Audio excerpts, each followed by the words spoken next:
Bismillahirrahmanirrahim. Itu aja dari Bandung. Sungguh harum bunga melati, bunga cantik dari Ibu Siti. Nggak tahu nih Siti siapa ini. Berdebar sebar si jantung hati, karena telah berkumpul para undangan kasturi. Assalamualaikum warahmatullahi wabarakatuh.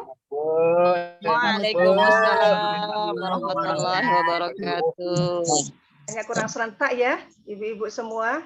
Ini mudah-mudahan sudah sarapan, sudah mandi yang wangi gitu tadi kata Bu Ayu ya. Kita ulangi kembali. Assalamualaikum warahmatullahi wabarakatuh. Waalaikumsalam warahmatullahi wabarakatuh. Alhamdulillahirabbil alamin. Asyhadu an la ilaha illallah wa asyhadu anna Muhammadan abduhu wa rasuluhu. Allahumma sholli ala Muhammad wa ala ali Muhammad. Rabbi shrah li sadri wa yassir li amri wahlul 'uqdatam min lisani yafqahu qawli, amma ba'du.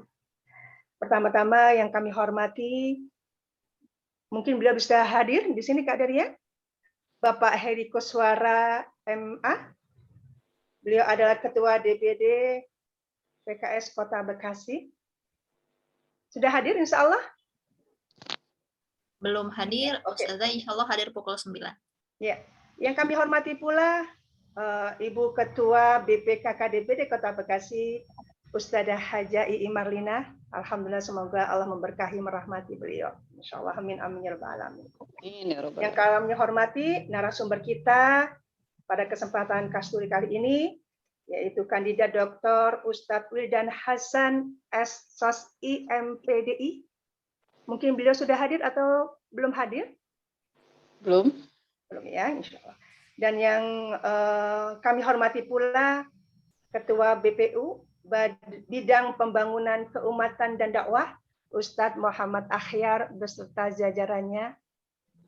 Semoga Allah meridhoi dan merahmati beliau. Sudah hadir Ustadz Muhammad Akhyar? Sudah. Alhamdulillah. Dan yang kami banggakan, para panitia dan juga para undangan Bapak Ibu, semua para ustadzah, para tokoh masyarakat, para anggota RKI dan penggerak RKI yang hadir pada kesempatan kali ini, yang Allah rahmati, yang Allah ridhai. Semoga Allah memberikan kepada kita semua kebahagiaan yaumil akhir nanti, insya Allah. Amin.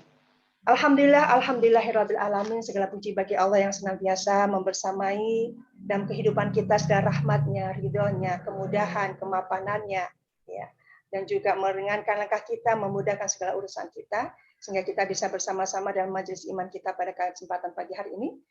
Dan kita berharap ini akan memberikan berkah, memberikan wawasan yang luas bagi kita semua, insya Allah.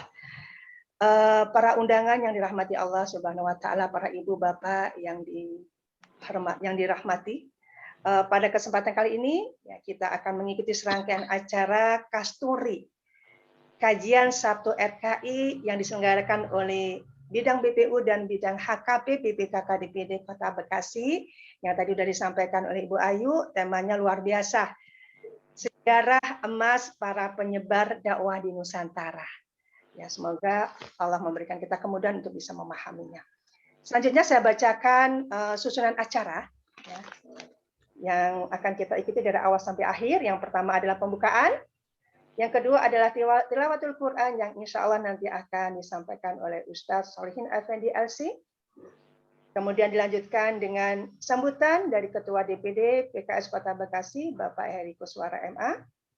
Kemudian sejenak kita akan foto bersama. Dan kemudian kita menginjak pada acara inti, yaitu akan disampaikan oleh Ustadz Wildan Hasan. Dan kemudian ada sesi tanya jawab. Dan kemudian doa penutup yang akan disampaikan oleh Ustadz Haji Abdul Salam. Ya. Dan kemudian tatib yang perlu kita perhatikan agar kajian ini bisa lebih khusyuk, ya, lebih konsentrasi. Yang pertama, para undangan, para peserta memasuki Zoom dan diharapkan memute atau mematikan audio. Dan kemudian para peserta meng-on-kan kamera, mengaktifkan kamera selama acara berlangsung. Yang berikutnya adalah mengenakan pakaian yang rapi, sopan, dan menutup aurat. Karena nanti kita akan ada session foto, jadi mudah-mudahan sudah dipersiapkan segala sesuatunya. Dan yang terakhir, ada sesi tanya jawab, jadi silakan nanti yang ingin bertanya, mengisi kolom chat yang sudah disediakan, atau nanti jika memungkinkan, jika masih ada waktu, maka silakan mungkin menggunakan raise hand-nya untuk memberikan tanda akan bertanya. Ya, baik. Para undangan yang dirahmati Allah Subhanahu wa taala, para ibu bapak yang dirahmati Allah. Mari langsung kita mendengarkan sama-sama lantunan ayat suci Al-Qur'an yang akan disampaikan oleh Ustaz Solihin Effendi Asif. Kepada beliau kami persilakan.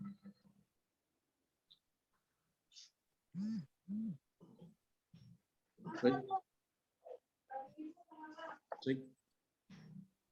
Bismillahirrahmanirrahim.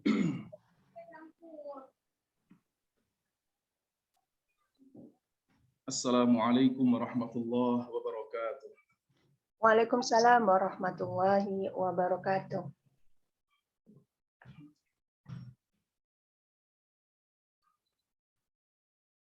A'udzu billahi minasy syaithanir rajim.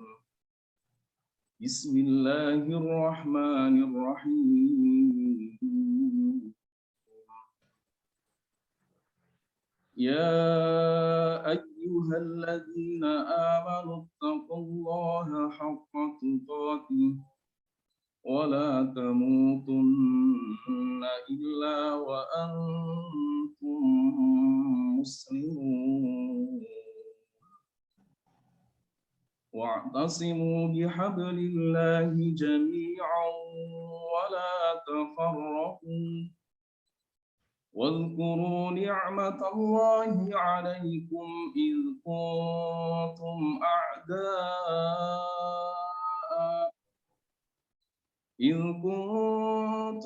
أعداء فألف بين قلوبكم فأصبحتم بنعمته إخوانا وكنتم على شفا حفرة من النار فأنقذكم منها كذلك يبين الله لكم آياته لعلكم تهتدون ولتكن منكم أمة يدعون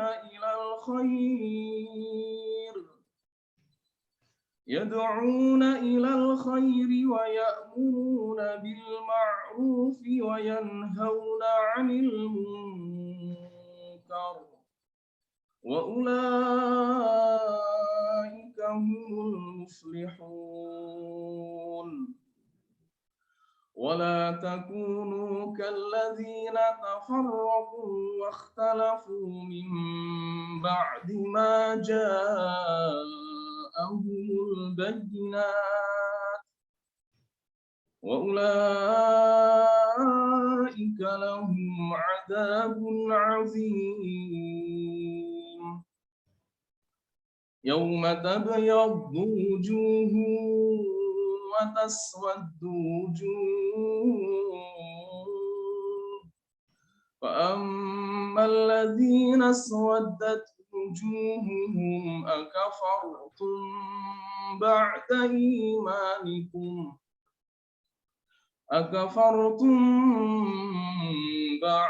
إيمانكم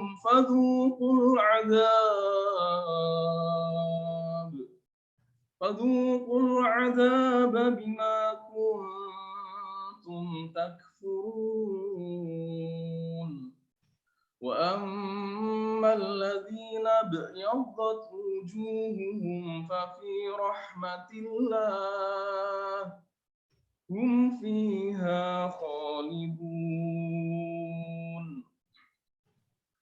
تلك آيات الله نتلوها عليك بالحق وما الله يريد ظلما للعالمين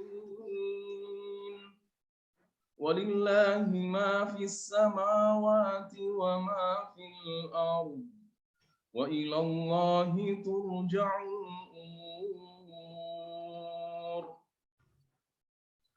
كنتم خير أمة أخرجت للناس تأمرون بالمعروف وتنهون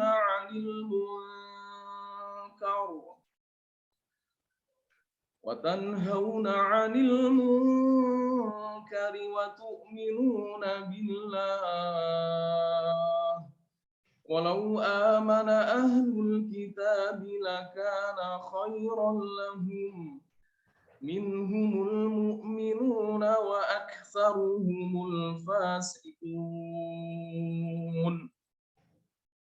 لن يضروكم إلا أذى وإن يقاتلوكم يولوكم الأدبار ثم لا ينصرون. اللهم ارحمنا بالقرآن. Assalamualaikum warahmatullahi wabarakatuh. Waalaikumsalam warahmatullahi wabarakatuh. Jazakumullah khairan kepada Ustadz Salim Effendi. Semoga yang membacakan dan kita yang mendengarkan semua melembutkan hati kita dan menundukkan hati kita atas ketaatan Allah Subhanahu wa taala. Amin amin ya rabbal alamin. Mungkin sebelum saya lanjutkan pada acara berikutnya, saya sambut Ustadzah Neneng Alia Mahmud ya dari Jati Mekar Jati Asih, Ketua Majelis Ta'lim Al-Mar'atus Shalihah. Alhamdulillah salam Ustadzah, alhamdulillah terima kasih atas kehadirannya. Baik, acara berikutnya mari bersama-sama kita mendengarkan sambutan dari Ketua DPD PKS Kota Bekasi, sekaligus beliau adalah anggota DPRD Provinsi Jawa Barat. Kepada yang kami hormati Bapak Heri Kuswara MA, kami persilakan. Baik, terima kasih Bu. Saya Kining Tias. Bismillahirrahmanirrahim. Assalamualaikum warahmatullahi wabarakatuh. Waalaikumsalam warahmatullahi wabarakatuh. Alhamdulillahilladzi arsala rasulahu bil huda wa dinil haq liyuzhirahu ala dini kullih wa kafa billahi syahida. Asyhadu an la ilaha illallah wahdahu la syarika lah wa asyhadu anna Muhammadan abduhu wa rasuluh alladzi la nabiyya ba'dah. Amma ba'du faqad qala Allah ta'ala fi kitabihil karim. A'udzu billahi minasyaitonir rajim. Bismillahirrahmanirrahim. Qul hal yastawil ladzina ya'lamuna wal ladzina la ya'lamun. Shadaqallahul azim. Pertama-tama yang saya hormati dan saya banggakan, kita cintai narasumber kita pada pagi hari ini. Insya Allah nanti akan menyampaikan pencerahan terkait dengan sejarah para penyebar dakwah di Nusantara. Al-Ustadz Dr. Wildan Hasan, beliau adalah anggota Dewan Tafkir PP Persis yang kita hormati dan kita banggakan. Juga tak lupa yang saya hormati dan saya banggakan Ketua Bidang BPKK Ibu Hajah Imarlina beserta seluruh pasukannya yang membuat acara Kasturi ini menjadi semakin berbobot ya dengan tema-tema yang luar biasa. Apalagi saat ini temanya berkolaborasi ini dengan Ketua Bidang BPU Ustadz Muhammad Akhyar dan juga jajarannya. Ini kalau BPKK dengan BPU berkolaborasi, ini memang tanda-tanda kemenangan dakwah insya Allah. Allahu Akbar. Amin, amin. Allahu Akbar. Serta seluruh tokoh ibu-ibu yang tadi luar biasa sudah disebutkan oleh Ustadzah Saneng Tias ya, bahwa ini perkumpulan tokoh-tokoh ibu-ibu di luar biasa di Kota Bekasi yang tidak saya sebutkan satu persatu, tapi saya merasa iri karena ketokohan beliau ternyata tetap terjaga, tetap istiqomah, tetap tawadu dengan mengikuti acara-acara yang diselenggarakan oleh Kasturi setiap Sabtu pagi biasanya. Serta seluruh hadirin hadirat, para peserta seminar pagi hari ini yang saya hormati dan saya banggakan. Bersyukur kepada Allah Subhanahu wa taala, alhamdulillah hari ini kita berada di penghujung bulan Zulqa'dah ya. Tanggal 25 barangkali ya, bertepatan dengan tanggal 25 Juni 2022. Tentu yang sering sekali saya sampaikan bahwa ini merupakan bulan-bulan haram di dalam Islam, bulan Zulqa'dah itu. Ya. Inna iddatas syuhur indallahi 12 syahran fi kitabillah. Yauma khalaqas samawati wal ard minha arba'atun hurum. Jadi di sisi Allah Subhanahu wa taala itu ada 12 bulan dan diantaranya bulan haram ada 4, salah satunya adalah bulan Zulqa'dah. Nah hari ini kita berada di bulan Zulqa'dah, di bulan haram. Tentu kegiatan hari ini saya masukkan dalam kategori silaturahim dan tolabul ilm. Ini merupakan kegiatan yang luar biasa, yang pahalanya insya Allah juga luar biasa, karena diselenggarakan oleh orang luar biasa, dan juga di bulan luar biasa dengan tema yang luar biasa. Mudah-mudahan ini menjadi syarat kita nanti dikumpulkan oleh Allah di surganya kelak. Amin. Ya Rabbal Alamin. Bapak Ibu hadirin sekalian rahimakumullah, ini sekarang adalah tema yang saya kira sangat menarik ini ya. Saya kira kalau ibu-ibu ini biasanya banyak tema-tema yang lebih cenderung ke feminisme gitu ya, keibuan. Saya kira ini sudah melompat dengan lompatan yang luar biasa ini Ustaz Akhyar ini ya. Ini mungkin masukan dari BPU ini ya. Sejarah emas para penyebar dakwah di Nusantara. Tema ini pernah juga saya dapatkan karena kebetulan saya ini kuliah di Fakultas Adab ya, Sastra Arab, sehingga banyak juga mempelajari tentang sejarah-sejarah peradaban, termasuk bagaimana masuknya Islam ini sampai ke negara kita, Nusantara. Karena letak antara Jaziratul Arab, di mana Rasulullah SAW diutus, sampai ke Indonesia, ke Pulau Nusantara ini letaknya sangat jauh ini. Sekarang saja sangat jauh. Kita kalau ke sana biasanya naik pesawat itu ya, kalau pergi haji kurang lebih 8 jam sampai di Bandara Jeddah. Itu naik pesawat. Sekarang kalau zaman dulu bisa kita bayangkan. Kalau orang tua kita haji itu berapa bulan? 6 bulan pulang pergi sama haji. Jadi memang dahsyat sekali. Bicara tema ini ada tema yang memberikan motivasi yang luar biasa. Dan kalau kita lihat di dalam buku-buku tarikh, buku-buku sejarah ya, ada beberapa teori terkait dengan menyebarnya Islam di Nusantara ini. Tapi saya nggak mau masuk dalam perselisihan ini ya. Nanti mudah-mudahan Ustadz Wildan akan menyampaikan lebih detail. Ya. Sebab ada yang bicara tentang teori bahwa yang membawa adalah dari pedagang Gujarat, India, ya. Dengan apa tuh? Dengan bukti misalnya di Pasai sana, teori tentang batu tulis dan seterusnya. Tapi ada teori lain yang mengatakan yang membawa di sini adalah orang Arab atau Persia, ya. Dengan saudagar-saudagar pedagang-pedagang yang senantiasa berdakwah pada masa zaman Sayyidina Utsman bin Affan. Nah, saya nggak mau terjebak dalam teori ini. Nanti insya Allah secara dirosah, secara pelajaran, kita wajib tahu. Sebagai pengetahuan. Tetapi yang ingin saya ambil pelajaran adalah betapa orang-orang dulu itu semangat sekali dalam berdakwah. Ini semangatnya adalah. Kalau hari ini kita hanya berputar-putar dari satu kecamatan Bantar Gebang, Mustika Jaya, Rolumbu, Utara, Mustika Jaya, Medan Satria, Jati Sampurna itu ya Allah belum apa-apanya. Itu sekedap juga nyampe bahasanya, gitu ya. Sementara para pahlawan kita, sejarah-sejarah menulis bahwa dai mereka luar biasa membawa Islam ini dengan perjalanan yang sungguh tidak mudah. Bayangkan dengan pesawat 8 jam, kalau dengan laut itu bisa berbulan-bulan. Tapi dengan semangat dakwahnya, tanggung jawab moral dakwahnya, akhirnya kemudian, alhamdulillah kita bersyukur kepada Allah, al-Islam yang mulai bersinar di Jaziratul Arab, ternyata juga bisa kita rasakan di negeri kita yang kita cintai, di Kepulauan Nusantara, di negara Indonesia ini. Jadi semangat untuk berdakwah ini harus kita ambil pelajaran. Ya, itu yang pertama. Kemudian yang kedua, tentu semangat saja tidak cukup. Mereka pasti hadir dan datang dengan ilmu pengetahuan.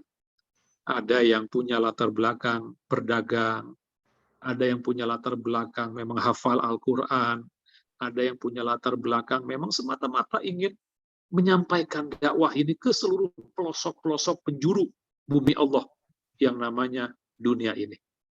Dan ini saya yakin dalam ruang lingkup dakwah kita hari ini, tentu ini menjadi obor yang luar biasa. Kalau kita hari ini mendapatkan ujian dalam dakwah yang Allah berikan sangat kecil sekali. Mereka meninggalkan keluarga, mereka mengorbankan harta benda, bahkan mereka mengorbankan nyawa, mengarungi lautan dengan gelombang yang luar biasa. Dengan apa? Dengan kapalnya saat itu mungkin juga tidak secanggih kendaraan yang kita lihat hari ini. Tapi luar biasa, Masya Allah. Demi dakwah dan demi mengantarkan petunjuk Allah dengan balasan surga, mereka layak datang ke Kepulauan Nusantara ini. Saya kira banyak sekali pelajaran-pelajaran yang bisa kita dapatkan ya dari historis tema yang besar ini. Mudah-mudahan para kami yang ada di jajaran pengurus PKS ya pandai-pandai memetik pelajaran dan hikmah dari peristiwa itu. Dengan seluruh tokoh-tokoh, para ayah bunda, ya tokoh ibu-ibu yang ada, juga insya Allah kita harus semangat terus berkolaborasi, bekerja sama. Karena dakwah ini tidak mungkin bisa kita panggul sendiri. Dakwah ini tidak mungkin bisa kita bawa sendiri. Kita harus bawa bersama-sama, karena surga itu luas. Jangan sampai takut nggak bisa masuk surga karena kesempitan. Enggak. Kita harus bersama-sama berdakwah, dan insya Allah kita sama-sama masuk surga Allah Subhanahu wa Ta'ala. Sekali lagi selamat kepada seluruh panitia Kasturi, BPKK, kemudian BPU, DPD PKS Kota Bekasi. Saya sangat mengapresiasi sekali. Dan juga kepada Dr. Wildan Hasan, luar biasa Ustadz, jazakallah khair atas waktunya. Insya Allah kapan-kapan kami silaturahim nih ke Ustadz nih, ya, sehingga mudah-mudahan kita bisa fokus dakwah kita di Kota Bekasi lebih fokus lagi ya. Yang dekat saja kalau mereka membawa rahmat untuk daerah yang sangat luas, minimal kita fokus di Kota Bekasi yang kita cinta ini. Mudah-mudahan Kota Bekasi akan menjadi kota yang lebih baik lagi ke depan. Baldatun, Thayyibatun, Warobun Ghafur, insyaallah. Ini saja Ustaz Ahyar, Ustaz I, dan Bu Said Nitias yang saya sampaikan. Setelah Ibu semua, saya mohon izin karena ada acara lain. Nanti saya akan dengar dari rekaman-rekaman yang akan direkam oleh panitia ya, insyaallah. Karena tema ini sangat penting untuk kita sekalian. Billahi taufiq wal hidayah. Assalamualaikum warahmatullahi wabarakatuh. Waalaikumsalam warahmatullahi wabarakatuh. Jazakumullah khair Ustadz Heri. Tapi mungkin sebelum live, mohon izin kita akan berfoto bersama ini Ustadz.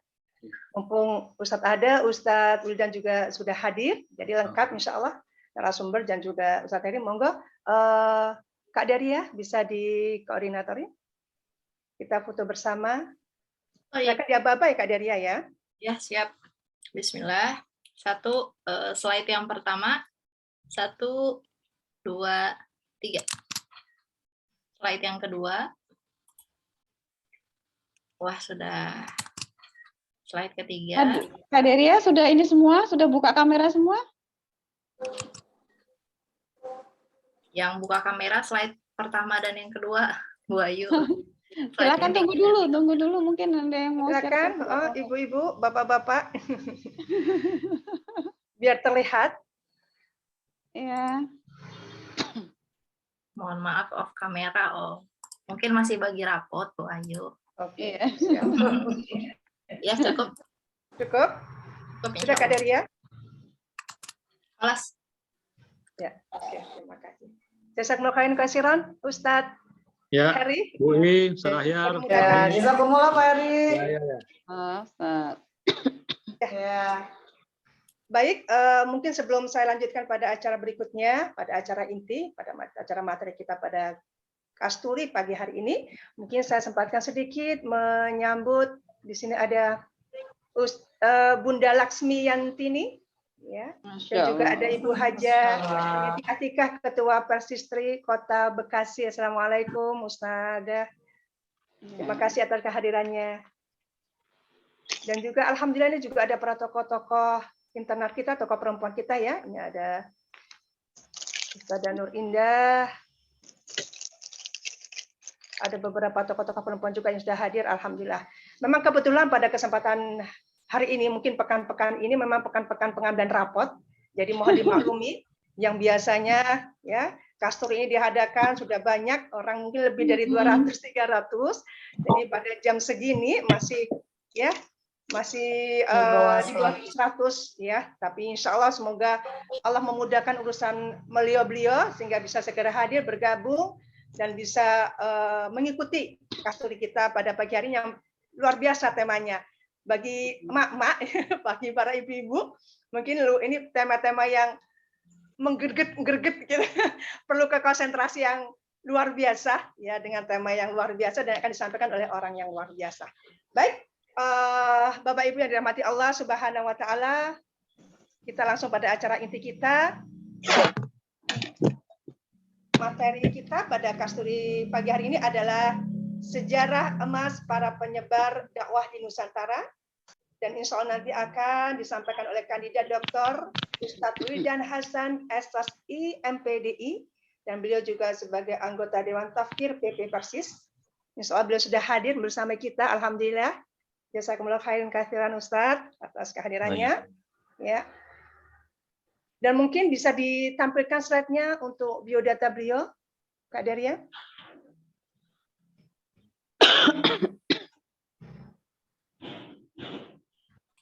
Ya, sambil dibaca, Bu. Oke, ya. Sambil dibacakan. Ini saya bacakan profil beliau, Ustadz Wildan Hasan MPDI di sini. MUI Kota Bekasi sebagai Ketua Komisi Pengkajian dan Penelitian. Begitu pula beliau sebagai anggota Dewan Tafkir, pimpinan Pusat Persis.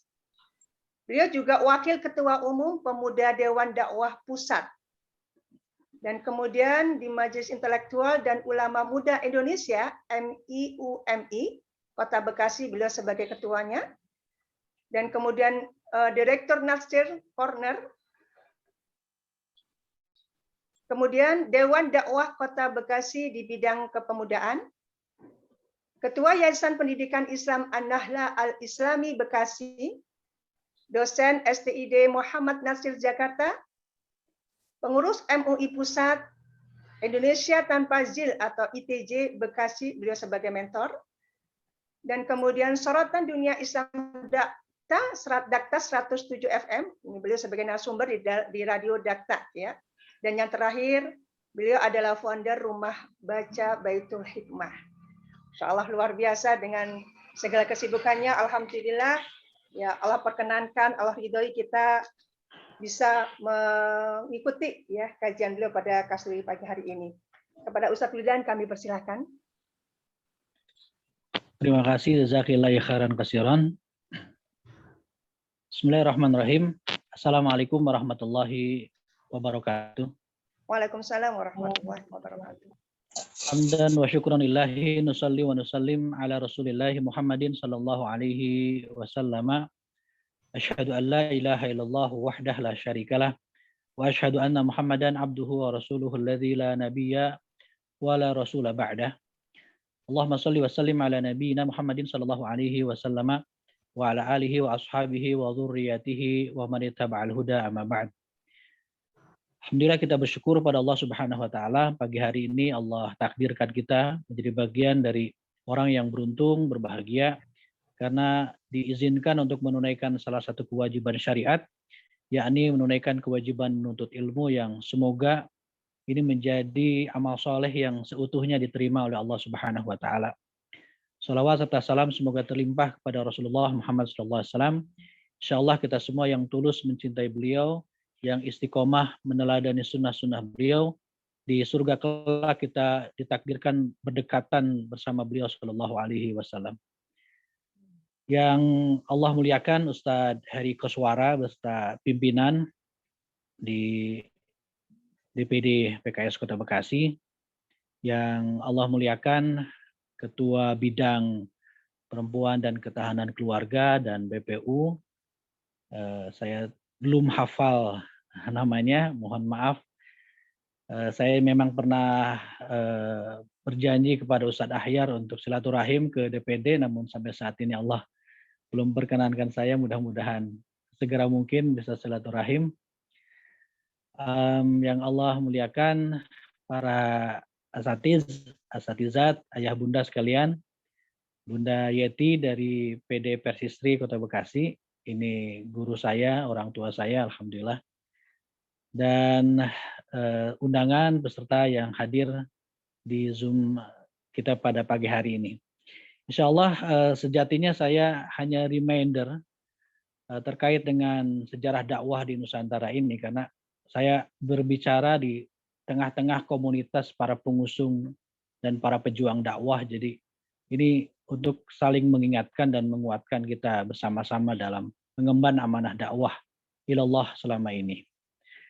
Jadi sebagaimana kita faham, sebagaimana kita tahu bahwa sejarah Islam di Nusantara ini jelas berawal dari kapan kita membicarakan masuknya Islam ke Nusantara. Tadi disebutkan sepintas oleh Ustadz Heri, banyak teori yang muncul gitu.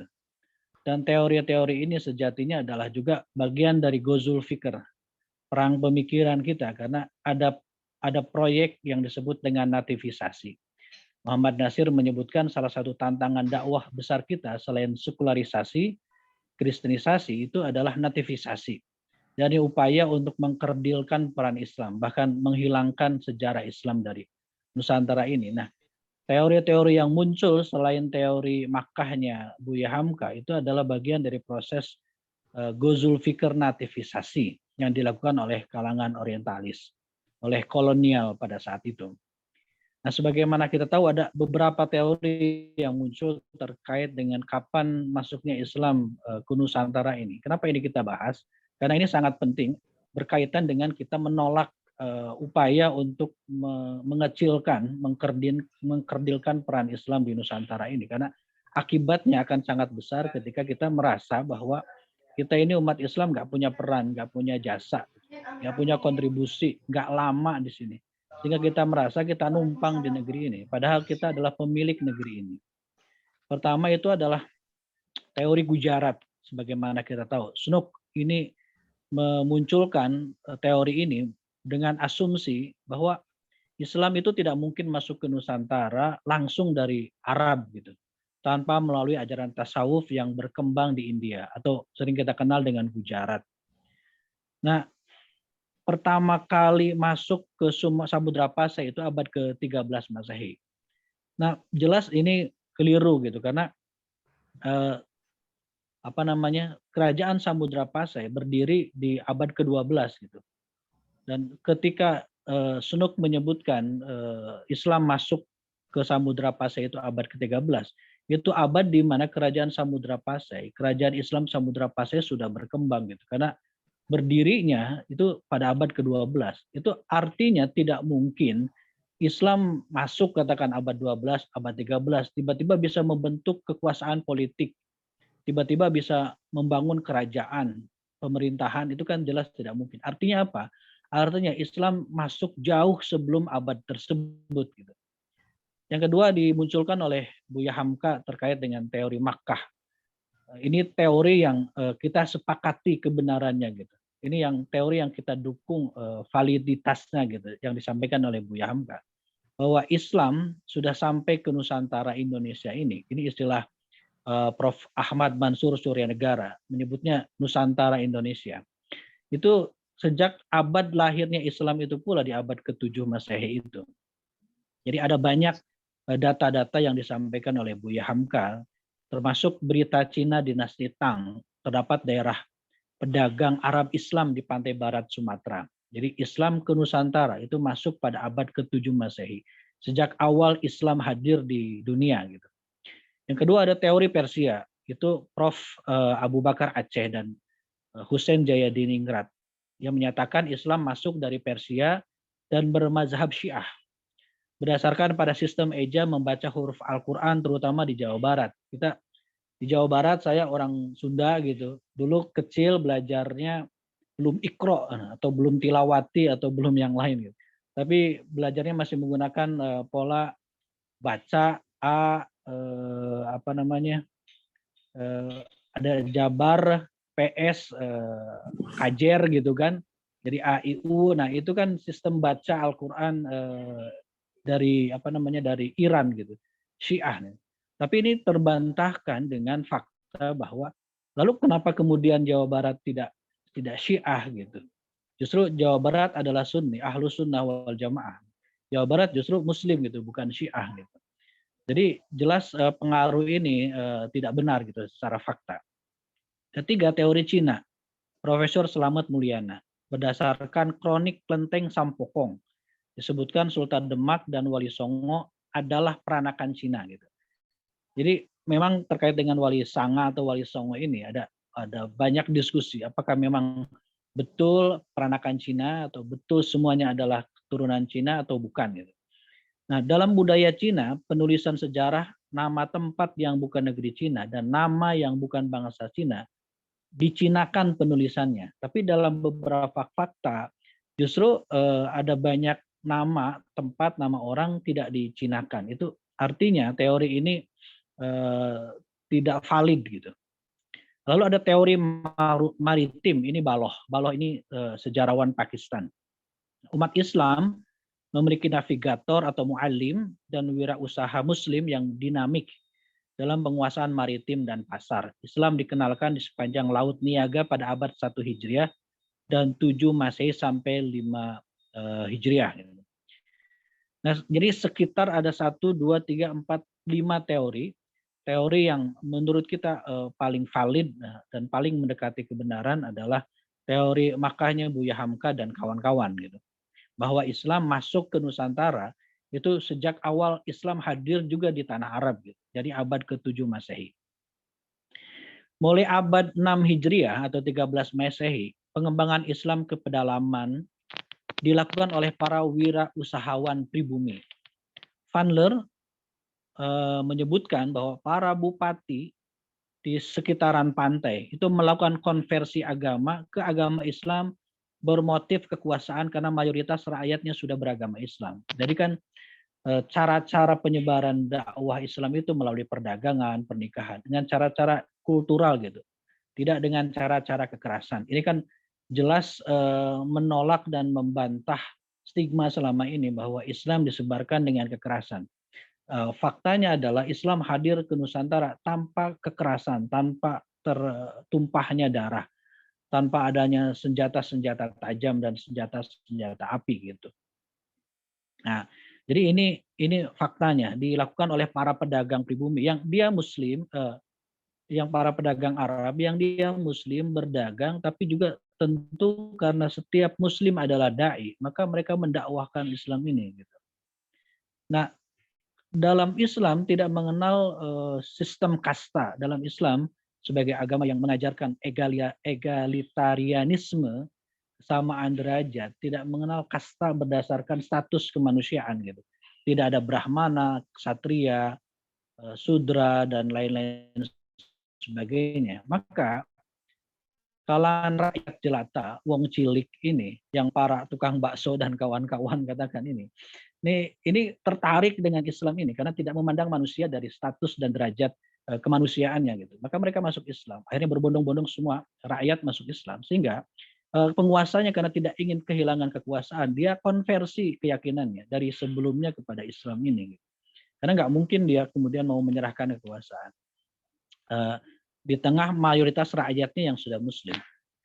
Wetim menyatakan bahwa proses pertumbuhan kekuasaan politik Islam di Nusantara merupakan dampak dari para raja yang merasa terancam oleh kedatangan imperialis Barat. Jadi selain faktor rakyatnya sudah Muslim, juga faktor datangnya Portugis, faktor datangnya penjajah Spanyol katakan. Nah itu kan mendesak mereka, kemudian mendapatkan dukungan rakyat. Sementara rakyatnya sudah Muslim, maka dia lalu kemudian berpindah agama. Selain juga untuk mempertahankan kekuasaan, juga untuk mempertahankan kepercayaan rakyat.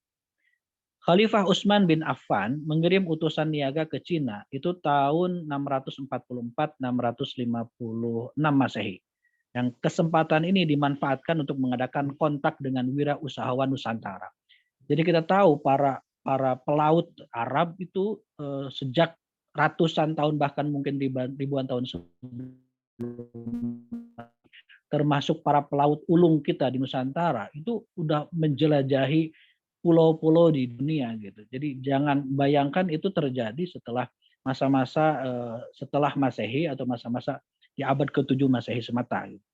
Nah ini dimanfaatkan oleh para wirausahawan di kekhalifahan Utsman bin Affan ini untuk mengadakan kontak dengan wirausahawan Nusantara. Nah, Khalifah Islam menurut sejarah Cina itu telah mengirimkan 32 utusan ke Cina. Satu-satunya jalan yang mudah untuk sampai ke Cina Selatan adalah melalui Kepulauan Nusantara. Jadi Kepulauan Nusantara kita ini adalah jalur perlintasan dunia gitu, jalur perdagangan dunia yang para pedagang Arab, para utusan dari khalifah itu mesti melampaui Kepulauan Nusantara sebelum sampai ke Cina. Otomatis disinggahi, ada interaksi di situ, ada adaptasi di situ. Maka kemudian terjadi asimilasi, akulturasi dan lain-lain sebagainya dalam berbagai aspek gitu.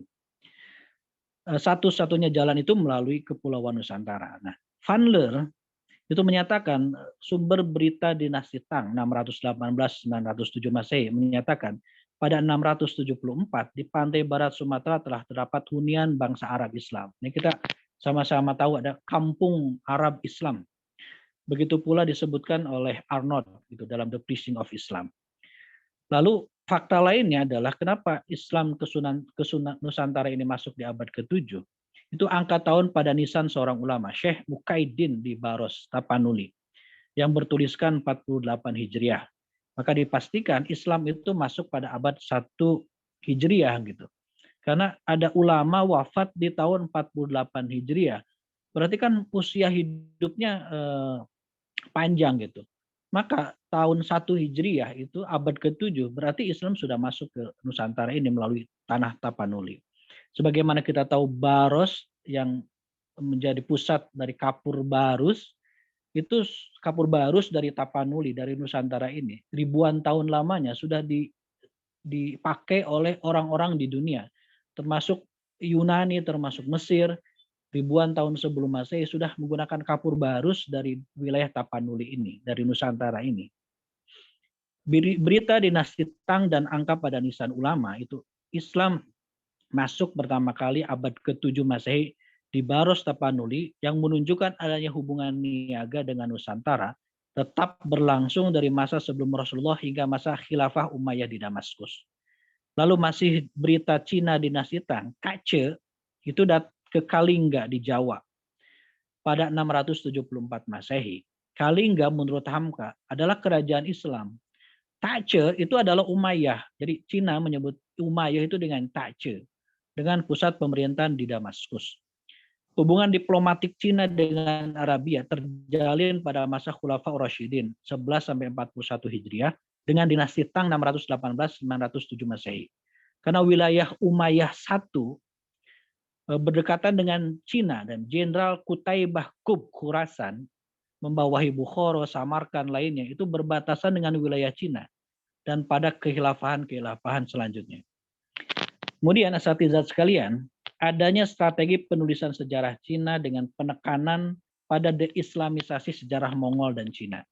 Peranan Islam dalam penulisan sejarah Mongol dan Cina ditiadakan, maka pembaca sejarah hanya mengerti bahwa Mongol lebih terpengaruh oleh Dalai Lama Tibet. Padahal kita mengenal ada kesultanan Mogul, Mongol maksudnya di Cina ini, yang mereka memang awalnya menjajah negeri-negeri Arab, tapi kemudian mereka terislamisasikan gitu.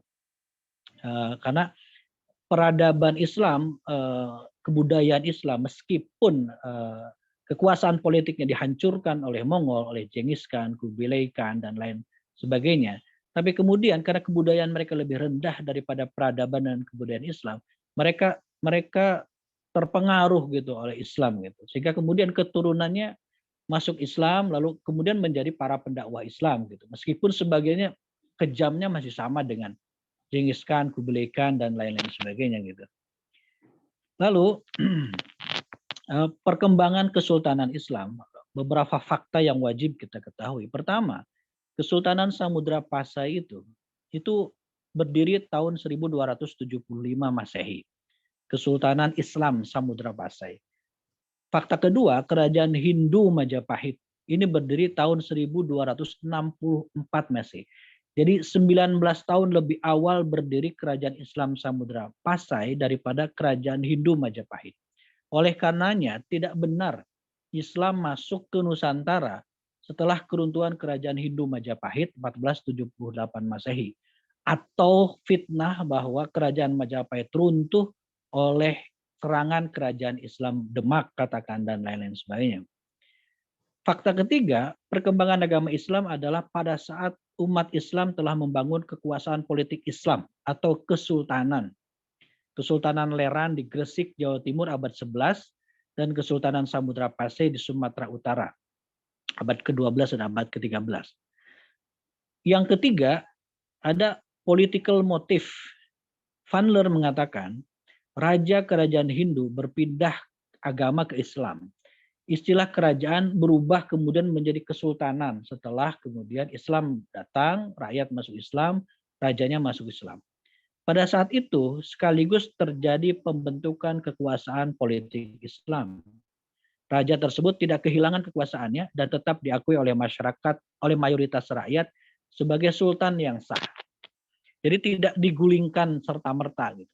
Kalau dia masuk Islam, rajatnya sudah Islam, dia sekaligus otomatis jadi sultan. Wethem mengatakan political motif itu terjadi karena pengaruh rasa tidak aman. Ada motivasi politik raja-raja Hindu, Buddha kemudian berpindah keyakinan ke Islam.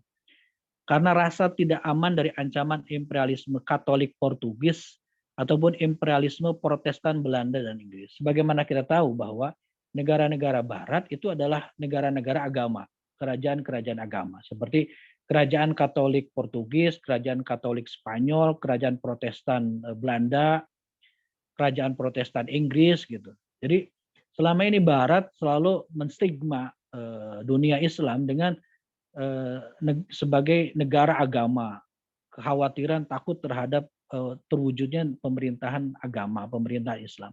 Padahal Barat sendiri itu terbentuk negara mereka setelah perang agama 200 tahun lamanya di Eropa. Itu sebagai negara-negara agama. Maka Belanda itu adalah kerajaan Protestan Belanda gitu. Nah, political motif sendiri juga terjadi karena mayoritas rakyat sudah memeluk agama Islam. Islam sudah menjadi arus bawah yang kuat dan berpengaruh besar di masyarakat. Masyarakat menilai Islam sebagai agama pembebas karena tidak mengenal adanya kasta, sebagaimana tadi disampaikan. Asatidzah sekalian, tumbuhnya kekuasaan politik Islam di Nusantara berkaitan dengan timbulnya kekuasaan politik di dunia. Jadi tidak ada yang terlepas gitu, tidak ada yang berdiri sendiri. Khulafaur Rasyidin, Umayyah, Abbasiyah, Turki Utsmaniyah bersamaan dengan runtuhnya pengaruh Hindu dan Buddha di India digantikan oleh Kesultanan Mongol, Kesultanan Mogul. Sejarawan Belanda pada masa pemerintah kolonial Belanda membuat periodisasi sejarah Indonesia. Memundurkan waktu masuknya agama Islam berada jauh di belakang atau sesudah keruntuhan kekuasaan politik Hindu atau Kerajaan Hindu Majapahit 1478 Masehi. Ini political motif juga gitu, bagian dari Ghazul Fikr juga untuk mengesankan bahwa Islam itu hadir setelah kekuasaan Hindu dan Buddha gitu. Atau Islam itu hadir dengan cara menyerang, membantai, membunuh, menghancurkan kerajaan-kerajaan Hindu dan Buddha sebelumnya. Dan itu kemudian yang terkesan di generasi kita gitu, yang yang masuk ke alam pikiran dan alam bawah sadar anak-anak kita gitu, bahwa Islam datang, termasuk juga ke saudara-saudara Hindu dan Buddha.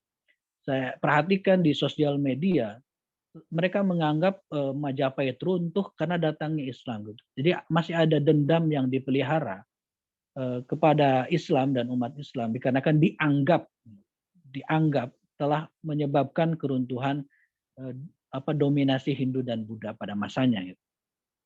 Nah, ada politik divide and rule, pecah belah dan kuasai. Penulisan sejarah berdasarkan pandangan Hindu-sentrisme atau Nerlandosentrisme lebih mengutamakan sejarah Hindu-Buddha atau sejarah Belanda di Indonesia. Islam yang dijadikan dasar gerakan perlawanan terhadap penjajahan Protestan Belanda itu dinegatifkan analisis sejarahnya gitu. Kita tahu bahwa ratusan tahun lamanya kita berjuang melawan penjajah. Itu kan motifnya adalah jihad fisabilillah, jihad yang benar gitu kan. Motifnya adalah nilai-nilai ajaran Islam, keinginan untuk mendapatkan keridhaan Allah Subhanahu wa taala. Nah, tapi yang digunakan adalah filsafat sejarah idealismenya Hegel. Yakni zaman animisme dan dinamisme, itu babak-babak sejarah Nusantara kita. Lalu Hinduisme dan Buddhisme, lalu Islamisme, lalu Katolikisme dan Protestanisme. Jelas ini tidak benar gitu. Karena di saat masih ada Hinduisme dan Buddhisme itu, di saat masih ada kerajaan Hindu Majapahit, kerajaan Buddha Sriwijaya, itu Islam juga sudah hadir sejak abad ke-7 gitu. Jadi babak-babak sejarah yang sesat seperti ini diajarkan kepada anak-anak kita di sekolah-sekolah gitu, di lembaga-lembaga pendidikan, bahwa Islam itu hadir ya setelah masa Hindu dan Buddha.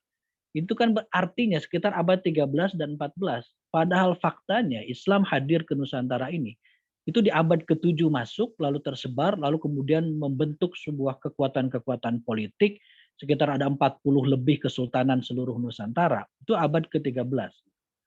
Nah, ini kan menyesatkan, ada distorsi sejarah. Oleh karena itu, 7 Masehi itu atau 1 Hijriah itu masuknya Islam ke Nusantara. 15 Masehi itu masa puncak perkembangan Islam di Nusantara. Jadi ini harus dibedakan antara masuk dan masa perkembangan Islam. Yang keempat, terkait dengan keruntuhan kerajaan Hindu Majapahit. Ini agar ada sejarah yang jujur di penulisan sejarah bangsa kita. Fakta pertama, ada dongeng dan fitnah. Runtuhnya Majapahit itu akibat diserang oleh Kesultanan Islam Demak. Inilah yang dimanfaatkan sejarawan Barat bahwa Islam di Nusantara disebarkan dengan pedang, pemaksaan, dan kekerasan. Itu fitnahnya. Faktanya adalah Majapahit runtuh oleh serangan Raja Giri Drawardana dari kerajaan Hindu Kediri. Jadi diserang sendiri oleh sesama kerajaan Hindu pada tahun 1478 Masehi. Serangan Kediri sebagai balasan serangan Raden Wijaya. Raden Wijaya ini pendiri Majapahit ke Kediri saat dipimpin Prabu Jayakatwang 1292 dengan menggunakan tentara Kubilai Khan. Tentara Kubilai Khan ini datang tujuannya adalah menyerang Raja Kertanegara yang menghina utusannya Mengki yang dipotong telinganya. Ini kisahnya masyhur. Namun Kubilai Khan tidak tahu bahwa Kartanegara sudah tidak lagi bertakhta. Dimanfaatkanlah oleh Raden Wijaya untuk membantu penyerangan terhadap kerajaan Hindu Kediri. Ini fakta terkait dengan bantahan terhadap fitnah tentang runtuhnya kerajaan Majapahit oleh Kesultanan Islam Demak. Para pedagang Muslim itu tidak datang sebagai penakluk seperti yang dilakukan oleh bangsa Spanyol pada abad ke-16 Masehi, lalu Portugis, lalu Belanda. Mereka tidak menggunakan pedang dalam dakwahnya, juga tidak memiliki hak untuk melakukan penindasan terhadap rakyat di bawahnya. Para dai saat itu hanya sebagai pedagang yang memanfaatkan kecerdasan dan peradaban mereka yang lebih tinggi untuk kepentingan dakwah. Harta perniagaannya lebih mereka utamakan sebagai modal dakwah daripada untuk memperkaya diri. Ini berbanding terbalik dengan datangnya penjajahan yang jelas dengan kekerasan, dengan darah, dengan senjata tajam, dengan senjata api. yang kemudian sekaligus penyebaran agama yang dianut oleh penjajah itu. Selama ini dituduhkan kepada Islam sebagai agama impor gitu, agama transnasional gitu. Padahal seluruh agama resmi yang diakui di Indonesia itu juga agama impor, agama transnasional. Ada Katolik, ada Protestan, Hindu, Buddha, Konghucu, semuanya agama impor. Tapi selama ini yang selalu distigma sebagai agama impor itu adalah Islam gitu.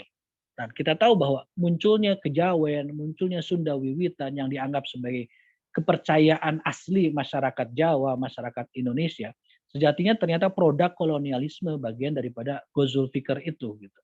Jadi soal keyakinan ini itu yang coba diputar-balikan fakta-faktanya.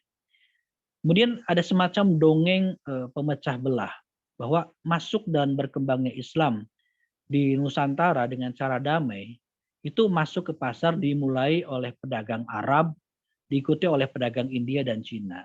Makanya ada banyak sekali perkampungan Arab di Nusantara lebih awal daripada perkampungan-perkampungan India dan perkampungan-perkampungan Cina. Sultan Maulana Yusuf dari Kesultanan Banten itu tidak pernah menyerang dan menghancurkan kerajaan Hindu Pajajaran, sebagaimana Demak tidak pernah menyerang dan menghancurkan kerajaan Hindu Majapahit gitu. Keruntuhan Hindu di India akibat ditutupnya jalan niaga laut. Jadi faktanya yang benar adalah keruntuhan Hindu di India itu akibat ditutupnya jalan niaga laut oleh imperialis Barat. Bukan oleh serangan pasukan Islam dari Afghanistan dan Mongol. Tapi selama ini sejarah dunia menulis bahwa runtuhnya kerajaan Hindu di India akibat serangan pasukan Islam dari Afghanistan maupun dari Mongol. Padahal akibat ditutupnya jalan niaga laut oleh imperialis Barat. Itu bagian yang pertama dari pengantar diskusi kita. Kemudian kita masuk ke sejarah yang lebih dekat kepada kita terkait dengan kepahlawanan para pejuang Muslim, para tokoh Muslim, para kiai, para santri, para nelayan Muslim, para prajurit Muslim dan lain-lain sebagainya. Kita harus tahu bahwa pendorong motif utama dari perjuangan kemerdekaan, perlawanan terhadap penjajahan itu adalah jihad fisabilillah. Jihad yang benar gitu. Jihad dengan syarat dan ketentuan berlaku yang sudah terpenuhi. Kenapa? Karena dalam Islam pertama kita diperintahkan untuk melawan kemungkaran, untuk melawan kezaliman gitu. Dan datangnya penjajahan itu kemungkaran dan kezaliman. Kedua, kita menentang adanya upaya pemurtadan atas akidah dan keyakinan Islam yang dianut oleh mayoritas rakyat di Nusantara. Karena penjajah datang juga sekaligus melakukan tugas menyebarkan agama yang dipeluknya pada saat itu di Eropa gitu. Jadi ini jelas motifnya. Nah, pendorong utama perjuangan itu jelas melawan kolonialisme, melawan kemungkaran, melawan kezaliman dan melawan upaya pemurtadan gitu. Jadi semangat itu ini mendapatkan bukti dari surat-surat kabar Belanda di zaman kolonialisme yang menyebut para pejuang kemerdekaan itu dengan Muhammaden, fanatik dan lain-lain yang diidentikan dengan umat Islam. Karena hampir seluruh pejuang adalah kaum muslimin. Kita tidak menafikan penganut agama lain yang turut berjuang, tapi mayoritas pejuang kemerdekaan itu adalah kaum muslimin. Nah, pengaburan sejarah itu sengaja dilakukan oleh pihak anti-Islam untuk memutus mata rantai spirit perjuangan kaum muslimin. Satu di antaranya adalah dengan menghilangkan peran perjuangan umat Islam atau mengaburkan nama para pejuang muslim, para mujahid muslim. Menjadi seolah-olah bukan muslim. Contoh Thomas Matulesi, padahal namanya adalah Ahmad Lesi atau Muhammad Lesi. Lalu ada Raja Sisinga Mangaraja yang sejatinya adalah seorang raja muslim yang taat. Dianggap ditulis di buku sejarah anak-anak kita sebagai penganut agama Palgebu, agama nenek moyang gitu. Artinya agama animis dinamis, agama kesyirikan. Padahal Raja Sisingamangaraja ini adalah seorang raja muslim yang baik. Panglima Besar Jenderal Sudirman ini tidak pernah disebut beliau adalah ustadz, beliau adalah guru madrasah di Persyarikatan Muhammadiyah. Beliau adalah seorang yang soleh gitu. Ada Pangeran Diponegoro yang jelas simbol-simbol perjuangannya nampak muslim banget gitu kan. Beliau pakai sorban, beliau pakai jubah dan lain-lain sebagainya. Itu kan identik dengan simbol-simbol keislaman gitu. Pangeran Diponegoro ini mengangkat diri menjadi khalifatullah fi ardi Jawi gitu. Khalifah Allah di tanah Jawa. Yang seorang alim pembela Islam yang tekun belajar dan mengajarkan agama Islam. Kita tahu fakta-faktanya lah. Beliau didukung oleh puluhan kiai dan ratusan penghulu, juga para santri dalam perjuangan kemerdekaan. Lalu fakta berikutnya adalah sebelum Indonesia merdeka, kesultanan-kesultanan Islam itu merata dari ujung barat sampai ujung timur, dari Aceh sampai Papua gitu. Di Nusantara Indonesia itu. Makanya Maluku itu kan berasal dari bahasa Arab. Ini jamak taksir dari mulk, dari malik, dari penguasa, raja gitu. Makanya Maluku. Maluku itu artinya wilayah yang dikuasai oleh raja-raja muslim, oleh kesultanan-kesultanan Islam. Maka kita mengenal Kesultanan Tidore, Goa, dan lain-lain sebagainya. Itu di wilayah Maluku. Kesultanan Ternate, lain-lain sebagainya. Lalu banyak dan meratanya kesultanan-kesultanan Islam ini dan kaum muslimin yang menjadi mayoritas dari rakyat Nusantara Indonesia memudahkan bersatunya rakyat Nusantara melawan penjajahan dan kemudian bersatu dalam bentuk negara kesatuan Republik Indonesia. Karena kita tahu bahwa tadi disampaikan oleh Ustadz Heri Koswara, Nusantara ini luar biasa luasnya gitu. Nusantara ini adalah nusa-nusa yang berantarakan selat-selat, laut-laut sebagainya. Bayangkan kalau Islam bukan agama yang mayoritas dianut oleh rakyat saat itu, kita tidak akan bisa membayangkan bahwa akan ada Republik Indonesia yang wilayah hukumnya dari Aceh sampai Papua yang amat sangat jauh, sampai kita memerlukan tiga ketentuan waktu Indonesia Barat, waktu Indonesia Tengah, dan waktu Indonesia Timur, saking luasnya wilayah Nusantara ini. Kalau bukan atas semangat ukhuwah Islamiyah yang terpatri dalam jiwa-jiwa Muslim seluruh Nusantara, kalau bukan oleh akidah yang sama, saya kira mustahil saat ini kita bisa mengenal ada sebuah negara yang amat sangat luas bersatu namanya Indonesia, tanpa ada semangat ukhuwah dan kesamaan akidah pada saat itu. Maka Indonesia juga digelari dengan Zamrud Khatulistiwa. Khatulistiwa ini kan dari bahasa Arab, dari khat dan al-istiwa. Khat itu kan garis, istiwa itu memanjang, rata, lurus, dari ujung ke ujung. Menunjukkan apa? Bahwa Indonesia yang panjang dan luas ini, itu adalah satu garis keislaman, satu garis akidah, satu garis kesamaan dalam keyakinan, namanya khatul istiwa, khat dan al istiwa. Nah, inilah yang berperan penting sehingga kemudian terwujudnya negara Republik Indonesia. Menjelang kemerdekaan, kalau kesultanan-kesultanan Islam menolak untuk bergabung dari Republik, tidak akan terwujud Republik Indonesia ini. Kalau pada saat itu sekitar 51.000 ulama-ulama seluruh Nusantara tidak menyampaikan surat dukungan kepada Republik, tidak akan terwujud Indonesia ini. 51.000 saat itu sudah banyak tahun 45, karena kan rakyat Indonesia di tahun 45 itu kan baru sekitar 40 sampai 50 juta orang, kurang lebihnya seperti itu. Kahin, seorang Indonesianis, dalam bukunya Nationalism and Revolution Indonesia, menyatakan ada 3 faktor terpenting yang mempengaruhi terwujudnya integritas nasional, yang mempengaruhi terwujudnya persatuan nasional. Pertama, karena agama Islam dianut oleh mayoritas rakyat Indonesia. 2, agama Islam tidak hanya mengajari berjamaah, tapi juga mengajari melawan penjajahan. 3, umat Islam menjadikan bahasa Melayu sebagai senjata pembangkit kejiwaan yang sangat ampuh dalam melahirkan aspirasi perjuangan nasional.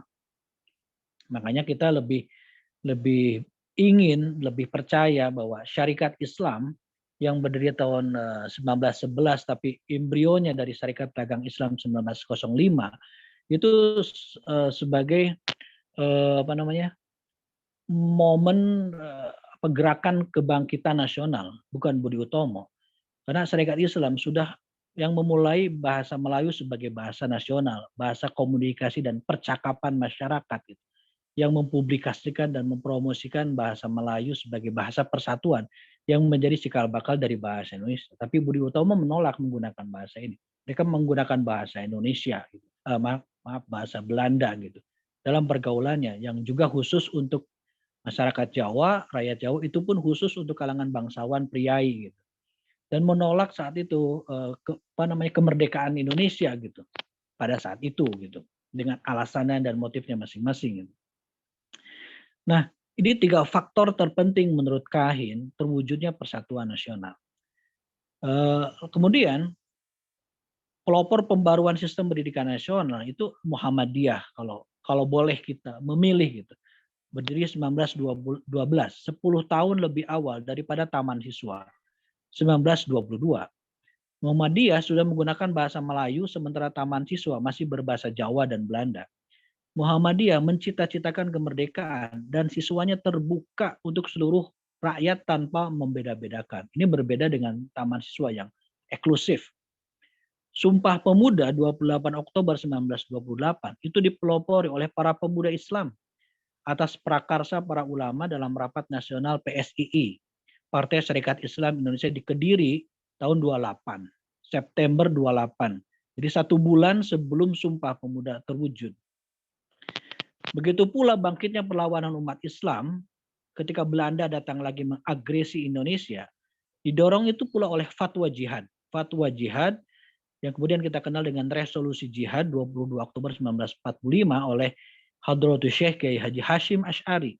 Kiai Haji Hashim Asy'ari pada saat itu adalah kemudian menjadi ketua Dewan Syuro Partai Islam Masyumi gitu.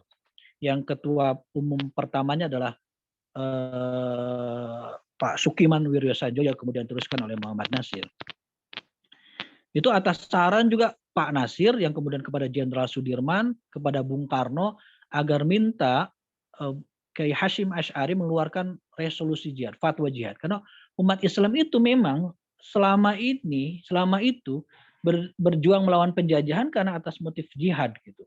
Nah, jihad lagi-lagi kalau kita mengucapkan kata jihad sekarang ini harus ada penegasannya gitu. Harus semacam mubtada khobarnya bahwa jihad yang benar pada saat itu gitu. Karena khawatir kita bicara kata-kata jihad lalu kemudian dimaknai secara politis gitu pada saat ini. Jadi kalau nggak ada seruan jihad, umat Islam di Surabaya dan lain-lain sebagainya itu tidak terpantik, tidak tergugah semangatnya untuk melawan agresi Belanda yang kedua gitu.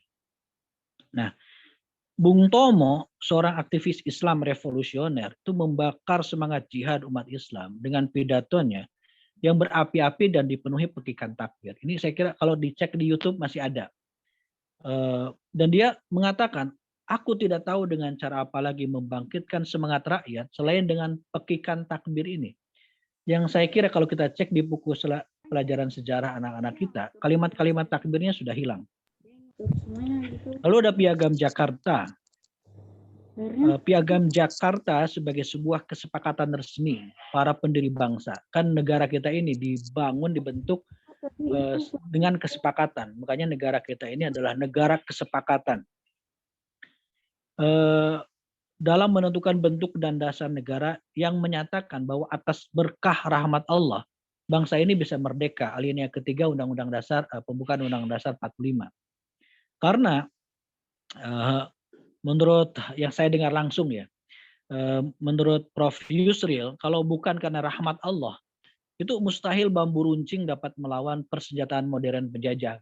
Ya, faktanya memang demikian. Kalau bukan karena pertolongan Allah, dengan segala keterbatasan kita melawan penjajah, jelas tidak mungkin secara duniawi, secara matematis kita bisa menang melawan penjajah. Justru memang kita menang karena izin dari Allah Subhanahu wa taala. Nah, Piagam Jakarta ini mengamanahkan negara ini berdasarkan ketuhanan dengan kewajiban menjalankan syariat Islam bagi pemeluk-pemeluknya. Ini yang kemudian disahkan oleh panitia PPKI pada tanggal 22 Juni 1945 gitu. Kemudian berubah pada tanggal 18 Agustus 1945. Nah, Piagam Jakarta ini mengamanahkan negara ini berdasar ketuhanan dengan kewajiban menjalankan syariat Islam bagi pemeluk-pemeluknya. Kemudian berubah menjadi ketuhanan yang Maha Esa. Maka karena negeri ini lahir dari perjuangan kaum muslimin yang menuhankan Tuhan yang Maha Esa, yakni Allah Subhanahu wa taala, maka Pancasila kemudian dimaknai oleh para pendiri bangsa. Sila pertamanya adalah tauhid, dan Pancasila tidak bertentangan dengan nilai-nilai Islam. Keduanya memiliki kesamaan, tapi kata Pak Nasir tidak identik. Tidak identik maksudnya Islam adalah Pancasila, Pancasila adalah Islam, tidak demikian. Tapi nilai-nilai Islam termaktub, terwakili dalam Pancasila sebagai falsafah bangsa. Kemudian ada dekret Presiden 5 Juli 59 menetapkan Piagam Jakarta menjiwai Undang-Undang Dasar 45. Artinya nafas dan jiwa Undang-Undang Dasar itu adalah ketauhidan, adalah ketuhanan, adalah keislaman pula gitu. Artinya pula seluruh produk undang-undang dan peraturan pemerintah, baik pemerintah maupun swasta, pusat maupun daerah, itu tidak boleh bertentangan dengan nilai-nilai ketauhidan. Tidak boleh bertentangan dengan syariat Islam. Karena apa? Karena dalam sebuah hukum yang sah, dekret presiden disebutkan bahwa Piagam Jakarta yang ruhnya, yang spiritnya adalah syariat Islam, disebutkan menjiwai Undang-Undang Dasar 45. Oleh karenanya secara otomatis produk perundang-undangan dan peraturan apapun di negeri ini tidak boleh bertentangan dengan syariat Islam. Artinya sebuah produk undang-undang atau peraturan yang lahir jika bertentangan dengan nilai-nilai Islam, maka undang-undang dan peraturan tersebut inkonstitusional. Lalu kemudian, asatizat sekalian, bukan suatu kebetulan pula bahwa kemerdekaan Indonesia ini diproklamirkan pada hari Jumat, hari paling mulia dalam Islam, dan di bulan Ramadan, bulan paling mulia dalam Islam, di mana teks proklamasinya didiktekan Bung Karno kepada Sayuti Melik di waktu sahur. Waktu sahur kita tahu waktu yang berkah. Tasaharu fa inna fis sahur barokah. Meskipun awalnya yang akan menjadi teks proklamasi itu adalah Piagam Jakarta, lalu kemudian berubah menjadi teks yang pendek itu, yang didiktekan oleh Bung Karno kepada Sayuti Melik waktu sahur itu. Lalu proklamasi kemerdekaan Indonesia dilakukan pada hari Jumat jam 10 menjelang Jumatan. Tanggal 9 Ramadan 1364 Hijriah bertepatan 17 Agustus 1945. Jadi di waktu orang terzalimi, di waktu orang berpuasa. Kita tahu ada 3 golongan yang doanya tidak terhijab. Doanya makbul, yakni orang yang terzalimi, saat itu umat Islam, rakyat terzalimi oleh penjajahan, dan di waktu berpuasa. Gitu. Jadi betapa berkahnya kemerdekaan bangsa ini diproklamirkan di hari paling utama, di bulan paling mulia, di waktu yang berkah, di saat orang berpuasa, menjelang sholat Jumat, di saat kita terzalimi. Tentu saja ini adalah hadiah dari Allah Subhanahu wa taala kepada para pejuang yang berjuang karena li'la'i kalimatillah, mendapatkan keridhaan Allah Subhanahu wa taala. Oleh karena itu, bangsa ini harus bersyukur memiliki umat Islam. Dengan upaya para tokoh Islam, bangsa yang hampir terpecah lagi setelah agresi militer Belanda dengan ulahnya Van Mook, disatukan kembali dengan ikatan dan wadah yang kuat dan kokoh bernama Negara Kesatuan Republik Indonesia. Oleh siapa? Oleh pidato mosi integralnya Natsir.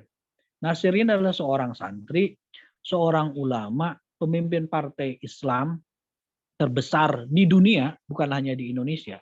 Tanggal 3 April 1950.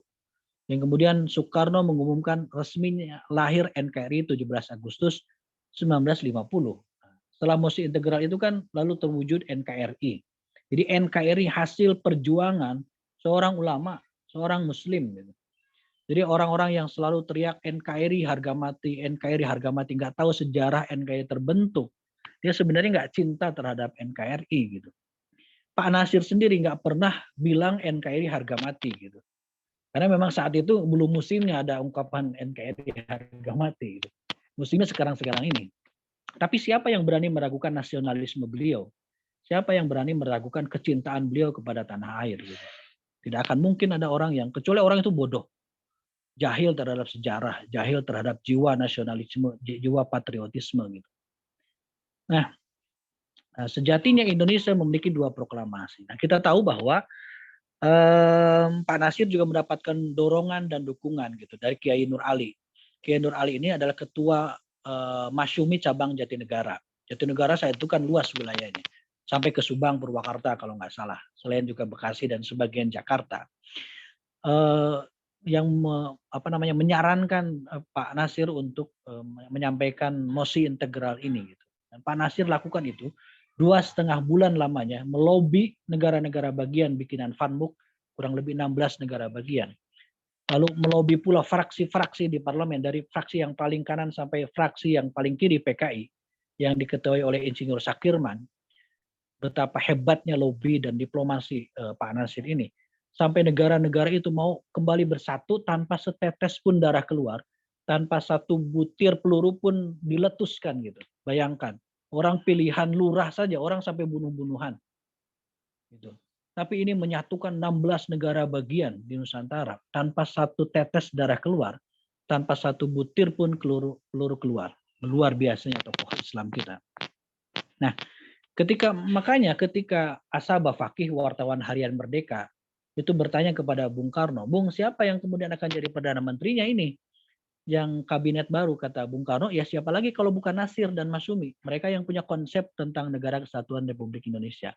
Meskipun umurnya nggak panjang, hanya 7 bulan kabinet beliau, tahun 50 sampai tahun 51, tapi banyak prestasi yang tahun 50 sampai 51 ini. Jadi kita ada yang mengatakan kita mempunyai 2 proklamasi. 17 Agustus 45, proklamasi berdirinya Republik Indonesia, dan 17 Agustus 1950 proklamasi berdirinya Negara Kesatuan Republik Indonesia. Jadi itulah arti kepahlawanan yang disampaikan di kajian kita kali ini. Saya kira yang terakhir adalah tapi sebelum itu betapa tulusnya para pahlawan kita, para pahlawan Muslim kita, maka mereka digelari pahlawan, yaitu orang-orang yang hanya berharap pahala saja dari Allah Subhanahu wa taala. Maka ketika kemerdekaan diraih, yang tadinya kiai kembali ke pesantren, santri kembali ke pesantren, yang tadinya nelayan kembali ke lautan, yang tadinya petani kembali ke sawah, ya, tidak berharap balas jasa karena kemerdekaannya sudah diraih, dimerdekakan bangsa ini, mereka kembali kepada komunitasnya masing-masing, kepada tugasnya masing-masing. Itu yang memang kemudian disayangkan oleh beberapa pihak dari tokoh-tokoh Islam di bangsa ini. Sehingga akhirnya pemerintahan kosong, ketentaraan kosong, sehingga diisi oleh orang-orang yang kadar keislamannya itu tidak sebaik para pejuang yang memang mengharapkan ridha Allah Subhanahu wa taala. Sehingga pemerintahan kemudian tidak berjalan sesuai dengan harapan para pejuang Muslim dulu, terwujudnya sebuah negeri yang baldatun thayyibatun wa rabbun ghafur itu. Nah, salah satunya contoh Pak Syafruddin Prawinegara. Beliau salah seorang presiden yang tidak disebut sebagai presiden ya.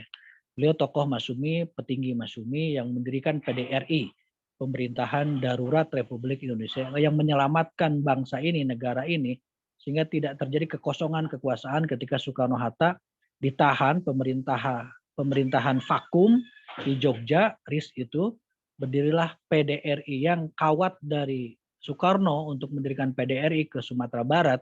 Saat itu Pak Syafnya ada di Sumatera Barat, itu tidak sampai ke Sumatera Barat karena kantor pos telekomunikasi di Jogja sudah dikuasai oleh Belanda yang melakukan agresi itu. Tapi Pak Syaf dengan kesadarannya mendirikan PDRI agar negeri ini tidak hilang kekuasaannya secara hukum gitu.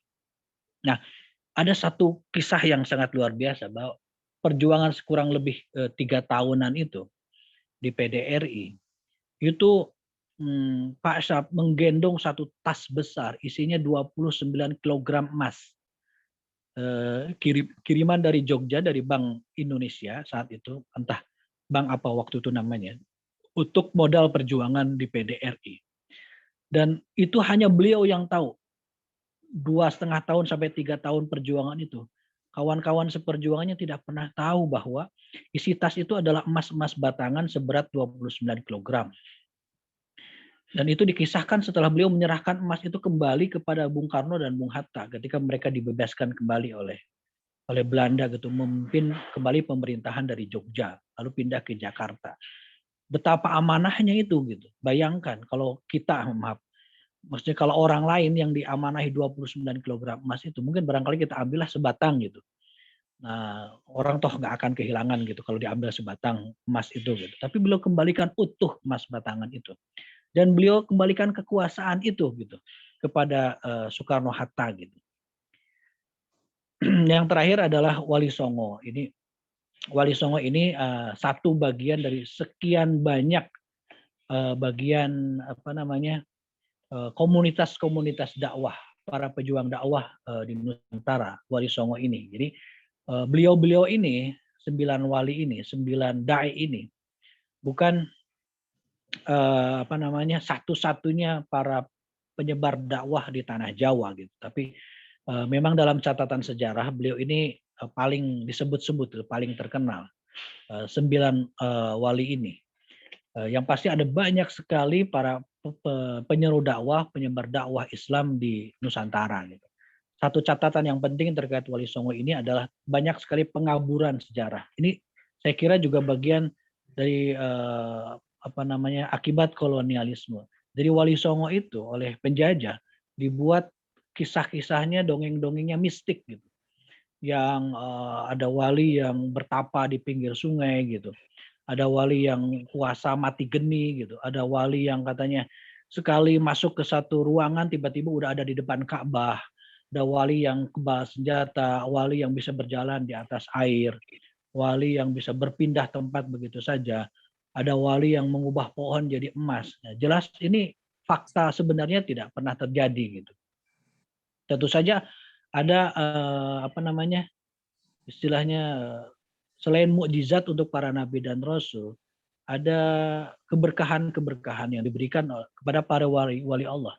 Jadi wali-wali Allah itu juga manusia biasa yang diberikan kelebihan oleh Allah Subhanahu wa taala.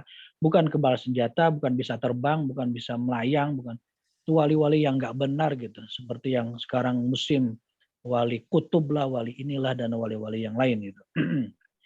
Saya kira ini yang harus juga kita bersihkan, jernihkan sejarah ini kepada generasi kita selanjutnya. Wali-wali itu berdakwah dengan dakwah kemanusiaannya, realitasnya yang benar. Seperti dengan cara perdagangan, pendekatan budaya seni, wayang, gamelan, tembang, pendekatan ekonomi, pertanian, perdagangan, pertukangan, menampilkan akhlakul kalimah, pemerintahan, melalui kaderisasi, pernikahan, pengobatan gratis, ya sama umumnya seperti kita gitu. Nggak ada yang aneh-aneh. Mereka lah yang telah punya sejarah kontribusi dalam berdakwah di tanah Jawa khususnya. Saya kira itulah pengantarnya, barangkali nanti ada tambahan, ada diskusi. Saya kira nanti minta tolong ditambahkan oleh asatizat sekalian. Demikian, Assalamualaikum warahmatullahi wabarakatuh. Waalaikumsalam warahmatullahi wabarakatuh. Jazakumullah khairan Ustadz Wildan, Masya Allah luar biasa. Slide-nya tadi ada 47 slide, Masya Allah. Nggak terasa ya, ibu-ibu solehah semuanya, yang biasanya kita mikirnya cabai mahal, minyak mahal, sekarang kita harus fokus mendengarkan seakan-akan tadi didongeng Ustadz, sehingga 47 slide itu tidak terasa dalam waktu yang mungkin tidak sampai 1 jam, itu sudah selesai disampaikan. Masya Allah, luar biasa. Ini tema yang luar biasa dan disampaikan pula dengan orang yang luar biasa. Masya Allah, barakallah. Ya, selanjutnya silakan kepada Bapak Ibu para undangan yang dirahmati Allah Subhanahu wa taala untuk menyampaikan pertanyaannya. Silakan mengisi di kolom chat atau di raise hand ya. Dan alhamdulillah ini Ustadz sudah ada 2 orang yang bertanya. Boleh saya sampaikan sekarang Ustadz ya langsung? Iya. Ya, baik. Dari Ibu Ruhaida. Assalamualaikum Ustadz. Saya Ibu Ruhaida dari Teluk Pucung Bekasi bertanya, bukti-bukti apa saja dalam agama Islam yang masih ada dalam demokrasi Nusantara? Dijawab dulu atau ini ada 2 pertanyaan Ustadz. Boleh. Apa pertanyaan dalam demokrasi Nusantara ya? Bukti-bukti apa saja dalam agama Islam yang masih ada dalam demokrasi Nusantara? Ya. Baik, kita jawab dulu ya. Ya, baik Ustaz. Jadi sistem demokrasi ini jelas lahir dari budaya Barat ya, peradaban Barat. Pak Nasir, tokoh kita juga telah menyampaikan pesan, pandangan beliau bahwa Barat dan Timur itu sama-sama milik Allah Subhanahu Wa Taala. Kita nggak boleh dikotomi gitu. Kalau ada yang baik dari Barat kita ambil, ada yang buruk dari Timur ya kita tinggalkan gitu. Beliau mengutip ayat Allah Subhanahu Wa Taala, Lillahil masyriq wal maghrib. Kepunyaan Allah lah Timur dan Barat. Barat milik Allah, Timur milik Allah. Jika ada kebaikan dari Barat, kita ambil. Tidak mesti kemudian Barat itu buruk selalu. Tidak mesti kemudian kalau dari Timur baik selalu. Kalau ada yang buruk dari Timur, maka kita. Yang kita kenal dikotomi itu, kata beliau, adalah antara al-haq dan al-batil. Bukan soal Barat dan Timur. Kalau Barat ada haknya kita ambil, kalau Timur ada batilnya kita tinggalkan. Itu prinsip. Kaidahnya seperti itu. Nah, meskipun demokrasi ini lahir dari Barat, memang kemudian kan ada khilafiyah, gitu. Ada khilaf terkait dengan hukum demokrasi ini. Yang saya kira ini udah capek gitu kita bahasnya gitu. Kita kaji tentang hukum demokrasi ini, meskipun selalu muncul atau dimunculkan gitu. Karena Pak Nasir sendiri mengatakan, beliau kan kampium demokrasi Indonesia, seorang Muslim gitu, luar biasa, negarawan. Mengatakan demokrasi itu ibarat uang kosong, gimana kita mengisinya gitu, gimana kita main behind the gun gitu, bagaimana demokrasi itu kita jalankan gitu. Nah, tentu saja sebelum Indonesia merdeka tidak kita kenal secara khusus gitu, secara rigid tentang demokrasi ini di Indonesia gitu. Meskipun nilai-nilai demokratis itu juga menjadi bagian daripada kebudayaan bangsa kita, seperti bermusyawarah, berdiskusi dan lain-lain sebagainya. Itu kan bagian dari nilai fundamental demokrasi yang sejatinya sudah mengakar dalam kebudayaan kita gitu. Jadi memang ada tiga kelompok ya umat Islam menyikapi demokrasi ini. Pertama yang menolak mentah-mentah mutlak secara keseluruhan, ada yang menerima secara keseluruhan tanpa reserve, tanpa syarat, tanpa kritis gitu. Ada yang menerima dengan syarat, menerima dengan kritis gitu. Bahwa tidak semua juga nilai-nilai demokrasi Barat itu bisa kita terima. Makanya demokrasi di Indonesia adalah demokrasi berketuhanan, theistic demokrasi. Demokrasi yang berdasar atas ketuhanan yang Maha Esa. Karena pasal 29 ayat 1 kan tegas bahwa negara berdasar atas ketuhanan yang Maha Esa. Oleh karena itu, demokrasi yang dijalankan oleh negara kita adalah demokrasi yang berketuhanan, bukan demokrasi liberal. Bukan demokrasi semaunya, bukan demokrasi atas kesepakatan manusia semata. Ada hal-hal yang menurut konsep dan nilai ketuhanan kita, nilai-nilai keagamaan kita tidak bisa didiskusikan, tidak boleh dimusyawarahkan, seperti khamar, perzinahan, perjudian, dan lain-lain sebagainya.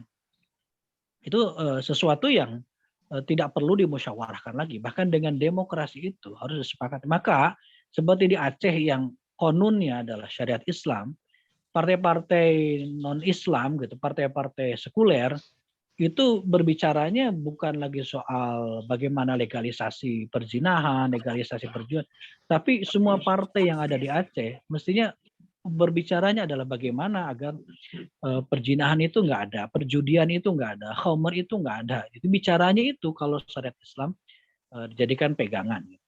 Nah itu tiga kelompok. Jadi memang betul tadi Ustaz Ilham Abinya Latif ini, saya kenal beliau lama sekali itu di Facebook ya. Tapi saya kira entah pernah ketemu atau enggak ya. Dari tahun 2000 berapa gitu. Saya banyak berguru pada tulisan-tulisan beliau ini. Jadi framing-framing seperti ini yang untuk membuat kita tidak maju-maju melangkah gitu. Membuat kita kemudian terganggu perjuangan dakwah kita melalui partai katakan. Di sistem demokrasi ini yang pada akhirnya memang mau tidak mau besar kecil menggerogoti kekuatan dakwah kita. Nah, saya kira nilai-nilai Islam di demokrasi Nusantara jelas ada nilai-nilai dalam demokrasi yang juga itu adalah nilai-nilai yang diajarkan oleh Islam seperti musyawarah. Hanya musyawarah di kita adalah musyawarah bukan untuk mengotak-ngatik ajaran Islam atau ajaran Tuhan, tapi musyawarah bagaimana agar ajaran Islam itu, ajaran Tuhan itu terimplementasi, teraplikasi dalam kehidupan berbangsa dan bernegara. Itulah demokrasi kita, karena demokrasi kita adalah demokrasi berketuhanan. Saya kira itu, Ustazah. Ya, baik Ustadz Wildan. Begitu ya Bu Rohaida. Jadi ini musyawarah, ini ada salah satu bukti yang mungkin ya ada dalam nilai agama Islam yang masih ada dalam demokrasi kita saat ini, insya Allah. Ya, berikutnya pertanyaan berikutnya di sini, Ustadz dari Bapak Toto Abi Ihsan ya. Jika ada yang mengatakan bahwa paham kebangsaan nasionalisme tidak sesuai dengan Islam yang menganut paham universalisme, bagaimana cara menjawabnya, Ustadz? Seorang kembali. Rasulullah SAW itu, beliau cinta tanah kelahirannya. Beliau sangat mencintai Makkah Al-Mukarramah gitu. Jadi beliau punya jiwa kebangsaan dalam tanda kutip, bukan kebangsaan yang sempit. Dulu gurunya Soekarno, juga gurunya Pak Nasir, gurunya Pak Tuan Hasan, Ustadz Hasan bin Ahmad atau Ustadz Ahmad bin Hasan di Bandung, itu menyatakan bahwa tidak benar itu paham kebangsaan. Karena saat itu definisi dan konsep kebangsaan dimaknai secara sekuler gitu. Makanya beliau menulis buku judulnya Islam dan Kebangsaan. Jadi beliau menolak kebangsaan karena kebangsaan difahami secara sekuler gitu. Bahwa dasar negara dari kebangsaan itu bukan Islam. Nah, itu yang beliau tolak. Sama ketika Pak Nasir dalam pidato-pidato di Konstituante tahun 47 sampai 49 menentukan dasar negara, beliau mengajukan Islam, menolak Pancasila. Karena Pancasila difahami dan diberikan isi oleh kalangan sekuler dengan sekulerisme gitu, anti-Islam, anti-agama gitu. Itulah beliau tolak gitu. Tapi ketika kesepakatan sudah dicapai, lalu kemudian mewujud dalam satu kata Pancasila itu, beliau dukung Pancasila itu sebagai falsafah bangsa, tapi dengan nilai-nilai Islam di dalamnya, dengan nilai-nilai syariat di dalamnya begitu. Nah, oleh karena itu, Islam memang sebuah karakter Islam itu memang syumul ya, kamil gitu, universal gitu. Tetapi ini kan panjang ceritanya. Kalau kita bicara kaitkan dengan sejarah pan-islamismenya Afghani gitu kan, kemudian ke murid-muridnya ada Abdu Rashid Ridho dan yang mengusung paham pan-islamisme ini gitu. Kesatuan umat Islam, karena umat Islam dianggap terpecah belah, hancur berantakan dengan paham kebangsaan gitu. Nation ini gitu, nasionalisme ini dianggap sebagai racun gitu. Itu kita memang menginginkan umat Islam itu tidak tersekat-sekat oleh teritorial kebangsaan, teritorial kenegaraan, nasionalisme. Jadi orang memang terpacu oleh nasionalisme yang sempit gitu. Tapi kita juga harus melihat fakta, realitasnya gitu. Apakah mungkin sekarang kita harus berdiri umat Islam ini di bawah satu pemerintahan tanpa sekat batasan teritorial, kedaerahan, kewilayahan gitu. Makanya oleh karena itu tokoh-tokoh umat kita, para ulama kita, sebagian berpandangan, berpemahaman bahwa yang dimaksud dengan pemerintahan Islam itu adalah pemerintahan yang mengimplementasikan ajaran-ajaran Islam, menerapkan nilai-nilai syariat, apapun sistemnya itu, apakah khilafah-kah, monarki-kah, kerajaan, atau demokrasi-kah itu, apapun sistemnya selama memungkinkan kita memperjuangkan syariat Islam untuk dapat diterapkan, untuk dapat diaplikasikan, itulah pemerintahan Islam tegak di situ, terwujud di situ. Kalau mesti khilafah katakan, Saudi Arabia sendiri kan monarki, Saudi Arabia sendiri kerajaan, turun-temurun diwariskan kekuasaan. Kalau kemudian kita harus dalam satu sistem pemerintahan yang tidak ada sekat-sekat kebangsaan dan lain-lain sebagainya, maka kemudian apakah itu kita mungkin untuk merealisasikan saat ini? Maka posisi yang paling realistis adalah kita menggunakan fikul waki, fikih realitas kita, bahwa faktanya saat ini tidak mungkin kita untuk mewujudkan cita-cita seperti itu. Maka ma la yudraku kulluh la yutraku kulluh. Apa yang tidak kita bisa raih semuanya, kita bisa capai semuanya, ya jangan tinggalkan semuanya. Kalau kalah, jangan kalah 100% begitu. Jadi kita juang di Indonesia ini sebagai nation, sebagai bangsa, ya perjuangkan syariat Islam untuk kita sendiri gitu, untuk masyarakat kita sendiri. Insya Allah itulah yang kemudian disebut dengan pemerintahan Islam, selama kita bisa memperjuangkan dan menjalankan agama Islam ini di negeri ini. Saya kira demikian. Ya. Baik Ustaz, jazakumullah khair. Ini ada satu lagi pertanyaan, mungkin kesempatan ada 3 pertanyaan di kolom chat. Masih dikasih kesempatan 1 pertanyaan yang bagi ini ya, yang melalui resen ya ibu-ibu semua. Ya. Saya bacakan Ustaz, ini pertanyaan ketiga, Masya Allah, panjang. Ya, Bismillah. Ada sekelompok yang melakukan framing negatif, bahkan semacam demonisasi terhadap pihak-pihak yang berusaha menjadikan tantangan negara Indonesia bernafaskan nilai-nilai keislaman. Dalam upayanya, kelompok ini melandaskan pada spirit untuk kembali ke kejayaan budaya Nusantara terdahulu. Namun dengan narasi-narasi yang bersumber pada cerita-cerita fiktif yang terbukti belakangan ini berdasarkan penelitian sejarah adalah rekayasa buatan Belanda yang cenderung mendiskreditkan Wali Songo dan dakwah Islam. Contoh saja Serat Darmo Gandul, Serat Syekh Siti Jenar, dan Kronik Klenteng.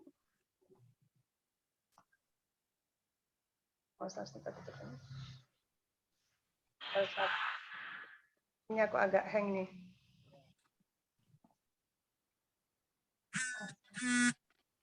Darmo Gandul, Serat Syekh Siti Jenar, dan Kronik Klenteng Sampokong. Masya Allah. Apa respon dan sikap kita, Ustadz? Iya. Jadi inilah yang disebut nativisasi tadi gitu. Ini proyek ya, proyek sangat besar gitu. Saya menulis buku judulnya Risalah Perang Panjang. Risalah Perang Panjang ini perang panjang antara al-haq dan al-batil ini. Dari zaman Nabi Adam alaihissalam sampai nanti kiamat, perang antara al-haq dan al-batil ini akan terus terjadi gitu. Salah satu bentuknya adalah yang disebut dengan nativisasi ini. Ketidaksukaan atau ketakutan terhadap Islam tadi disebut dengan demonisasi gitu atau demonologi Islam gitu. Islam digambarkan seperti iblis, hantu yang menakutkan, yang oleh karenanya harus disingkirkan, dihancurkan gitu, dihilangkan. Nah, salah satu bentuknya adalah nativisasi ini. Seperti ada satu pertanyaan begini. Meskipun umat Islam mayoritas di Indonesia ini, tetapi umat Islam tidak seperti umat-umat yang lain yang bisa meninggalkan warisan peradaban yang tinggi. Seperti Hindu-Buddha yang meninggalkan Borobudur dan Prambanan gitu. Nah, ini kan penyesatan gitu. Seolah-olah umat Islam itu nggak punya warisan budaya hebat gitu. Padahal mayoritas umat Islami. Kenapa tidak seperti Hindu dan Buddha yang memiliki Borobudur dan Prambanan? Kan jawabannya peradaban Islam itu bukan peradaban batu. Peradaban Islam itu peradaban ilmu, peradaban yang hidup gitu. Makanya oleh karenanya Islam itu, umat Islam itu ajarannya hidup terus. Kita sering menyaksikan dan mendengarkan ada orang bertanya tentang hukum sesuatu katakan, atau hukum fikih, hukum nifas, hukum haid, hukum sholat dan lain sebagainya. Yang itu terus berulang gitu dari hari ke hari pertanyaan itu, dan hukum-hukum yang lain gitu dalam bidang politik, ekonomi, budaya dan lain sebagainya. Itu menandakan bahwa Islam itu adalah agama yang hidup, agama yang dipakai oleh rakyat. Ini yang menjadi dasar para tokoh bangsa kita dulu mengajukan Islam sebagai dasar negara. Kenapa? Karena Islam itu agama yang hidup, agama yang dekat, agama yang dianut ratusan tahun lamanya, agama yang dipakai. Ya, kalau kita ingin menentukan dasar negara, ya dasar negara itu harus yang memang selama ini hidup sehari-hari dengan masyarakat. Dan apa yang hidup dengan sehari-hari dengan masyarakat itu selama ratusan tahun lamanya ya Islam. Secara rasional kita harus realistis. Di Islam hidup di masyarakat Indonesia selama ini nggak sulit kalau kemudian kita mendirikan Islam sebagai dasar negara gitu. Jadi seperti itu. Nah, ini menghilangkan babak sejarah Islam di Nusantara, dikembalikan kepada masa-masa sebelumnya. Meskipun faktanya Majapahit sendiri itu kan lahir setelah masa kerajaan Islam Samudra Pasai gitu. Jadi hampir bersamaan gitu. Tapi kita akar budaya kita, jati diri bangsa kita selalu dikembalikan kepada Majapahit lagi, Singosari lagi, Sriwijaya lagi gitu. Lalu kemudian ke Hayam Wuruk lagi, ke Gajah Mada, ke Sumpah Palapa gitu.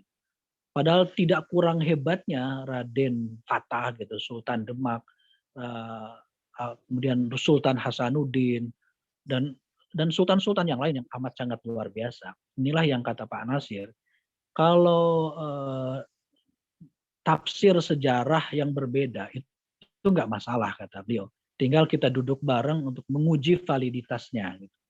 Tapi yang terlarang itu adalah penggelapan sejarah. Ini yang terlarang. Kalau tafsir sejarah yang berbeda-beda itu tidak mengapa. Contoh seperti begini. Ada dongeng-dongeng leluhur suku-suku di Indonesia yang saya duga besar ini bikinan kolonial pula, seperti Sangkuriang dan Dayang Sumbi untuk suku Sunda gitu. Karena saya orang Sunda katakan. Itu kan untuk melemahkan semangat keislaman dan semangat perjuangan melawan penjajahan, dibuatlah dongeng yang meruntuhkan kredibilitas umat Islam, suku Sunda gitu.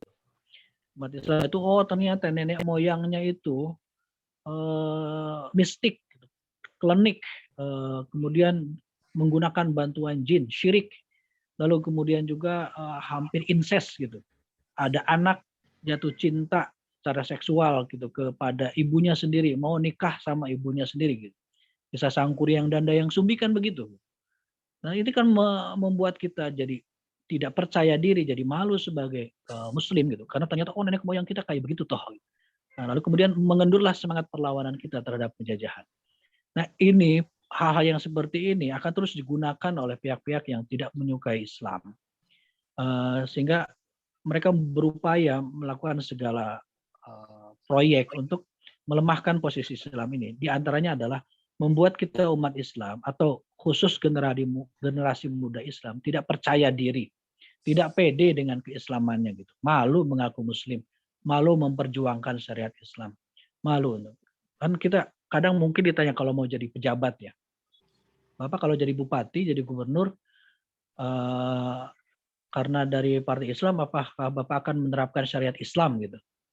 Mungkin bisa jadi sebagian agak grogi jawab ini gitu. Agak gagap jawab ini. Padahal kita bisa balik tanya kepada orang yang bertanya, apa masalah Anda dengan syariat Islam? Syariat Islam itu sudah berlaku dan berjalan ratusan tahun lamanya di Nusantara ini sejak zaman Kesultanan, tidak ada masalah gitu. Jadi kalau kemudian ada berlaku syariat Islam, nilai-nilai Islam diberlakukan secara konstitusional menjadi hukum positif, apa masalah bagi Anda gitu? Anda nggak mempermasalahkan kesultanan-kesultanan Islam ratusan tahun lamanya menjalankan syariat Islam. Ya meskipun kita harus berstrategi dan lain sebagainya, itulah politik kita. Gitu. Demikian Ustazah. Ya, baik jazakallah khair Ustaz. Ini ada 5 pertanyaan dari awal sampai tinggal 2 lagi ini ya. Berhubung waktu yang mungkin sudah tidak mencukupi, mungkin saya tuntaskan di pertanyaan yang terakhir ya Ustaz ya. Ini ada 2 ini. Yang pertama itu, sebentar.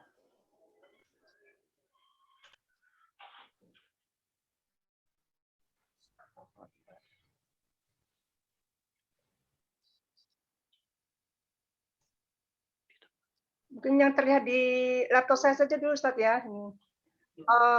ya.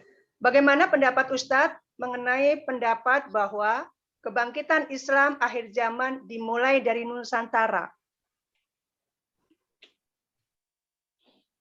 Iya, Ini yang terakhir. Ada satu lagi Ustaz, sebenarnya ada 2, cuma ini laptop saya. Oh Mohon ya, maaf ya, ini baik, Ustaz, baik. laptop agak hang jadi enggak. Jadi apa pertanyaan yang sebelumnya Ya, tertimbun. kebangkitan Islam akan dimulai dari Nusantara. Ya, kita lihat faktanya gitu. Faktor-faktor pendukungnya ada nggak ke arah situ gitu. Kalau melihat kondisi real politik kita, ekonomi kita, pendidikan kita, meskipun tentu saja kita harus optimis ya. Saya kira kondisi kita saat ini belum saatnya kita menjadi bagian dari lokomotif ya, dari penggerak kebangkitan Islam di seluruh dunia gitu. Meskipun itu tidak mustahil. Tapi kalau kita jujur melihat fakta dan realitas kita saat ini secara politik Muslim kita, ekonomi Muslim kita, pendidikan Muslim kita, saya kira kita masih belum bisa untuk mengklaim itu gitu atau membanggakan itu. Tapi kita nggak tahu gitu kedepannya seperti apa, tidak mustahil. Saya kira kita tidak harus terjebak ya dalam menanti gitu. Untuk menunggu-nunggu siapa nanti, katakan istilahnya ratu adilnya itu siapa gitu. Siapa nanti yang akan menggerakkan itu. Ya, kita sebagaimana dengan kaidah kita ibda binafsik gitu. Ya, kita mulai dari diri kita saja gitu. Entah nanti penggeraknya datang dari Eropa kah, yang juga disebut-sebut bahwa sahwah al-Islami itu nanti datang dari Eropa, dari Amerika, dari benua India, dari Arab, atau dari Nusantara kah gitu. Mestinya pastabikul khairat saja. Siapa yang kemudian ternyata Allah pilih untuk jadi pemimpin dalam kebangkitan peradaban umat ini ke depan gitu. Ya, dengan cara apa? Tentu saja yang paling fundamental adalah dengan cara memperbaiki kualitas pendidikan kita. Meskipun secara politik kita lemah katakan, secara ekonomi kita lemah, tapi politik dan ekonomi kita serta budaya kita itu kan ditentukan oleh kualitas pendidikan kita. Maka kalau kita ingin memperbaiki politik kita, ekonomi kita, dan nasib kebudayaan kita, maka kita perbaikilah nasib pendidikan kita terlebih dahulu. Insya Allah kemudian akan mewujud menjadi sebuah gerakan massal yang sinergik, yang sinergis seluruh elemen umat ini untuk keberhasilan politik kita ke depan dan seluruh aspek kehidupan kita untuk kebaikan bangsa dan negara. Begitu, Ustazah. Ya, baik Ustaz. Yang terakhir ini pertanyaan yang terakhir Ustaz Afan. Bagaimana caranya agar anak-anak serta seluruh bangsa Indonesia bisa tahu secara sadar bahwa banyak pahlawan kita. Sesungguhnya seorang Muslim seperti Thomas Matulesi Patumura dan Sisi Mangaraja, juga pahlawan Muslim yang lainnya, serta pakaian pahlawati Muslim seperti Cuk Nyadin dan Kartini. Bicara apa ya, memahamkan anak-anak gitu ya Ustadz ya? Iya, kita tidak bisa berharap kepada lembaga-lembaga pendidikan yang ada kecuali lembaga-lembaga pendidikan itu adalah milik kita sendiri. Katakan teman-teman di jaringan sekolah Islam terpadu gitu. Karena teman-teman yang berkecimpung di pendidikan secara khusus pasti paham bahwa salah satu pelajaran wajib dalam Islam itu pelajaran sejarah. Jadi tidak boleh sama sekali disepelekan gitu. Kalau ada sekolah Islam tidak ada pelajaran sejarah, dia bukan sekolah Islam. Tidak ada pelajaran sirah nabawiyah, tidak ada pelajaran tarikh, tidak ada pelajaran sejarah Islam yang benar. Perlu dipertanyakan itu sekolah Islam atau bukan gitu. Makanya wajib itu ada pelajaran sejarah. Muhammad Al-Fatih, salah satu pelajaran wajib yang diajarkan oleh gurunya Syekh Aqsa Samsuddin, sampai beliau kemudian bisa menaklukkan Konstantinopel 1354 Masehi itu salah satunya pelajaran sejarah. Al-Quran kita mayoritas berbicara tentang masa lalu, sejarah, tentang kisah, untuk diambil pelajaran gitu. Jadi kalau kemudian kita mengabaikan pendidikan sejarah, kita juga mengabaikan Al-Quran itu. Jadi oleh karenanya, saya ngajar ke teman-teman mahasiswa ya. Mereka bertanya kenapa tokoh-tokoh Islam dalam penulisan sejarah itu banyak dikerdilkan, banyak yang hilang, perannya sedikit sekali. Kalau berbicara tentang fase Hindu, Buddha, Kristen, lain sebagainya kok lembarannya lebih banyak daripada berbicara tentang fase sejarah Islam gitu. Kalau berbicara tentang tokoh-tokoh nasionalis lebih tebal, tapi di buku yang sama berbicara tentang Abu Salim, Hasyim Asy'ari, Ahmad Dahlan, Prawoto Mangkusasmito, Nasir, Rum, Pak Kasman, Pak Syaf, dan lain sebagainya kok nggak ada gitu. Ya kita nggak bisa marah-marah doang gitu. Kita nggak bisa kesel aja gitu. Memang kita kesel gitu. Kita marah kok nggak proporsional gitu. Sementara perjuangan kemerdekaan itu diraih oleh para tokoh muslim ini gitu. Sebagian besar, mayoritas. Ya setelah why itu kita nggak boleh titik gitu. Tapi kemudian harus how. Harus gimana kita ini. Actionnya apa gitu. Teriak-teriak saja. Menyampaikan kebencian, kedengkian saja nggak menyelesaikan masalah. Tapi gimana caranya agar nggak begitu gitu. Apa aksi kita? Nah, saya bilang ke teman-teman itu, ke mahasiswa itu, yang sekolah di Sekolah Tinggi Ilmu Dakwah Muhammad Nasir, antum ini nggak semuanya harus jadi ustadz dalam makna khusus, jadi kiai dalam makna khusus, jadi guru dalam makna khusus.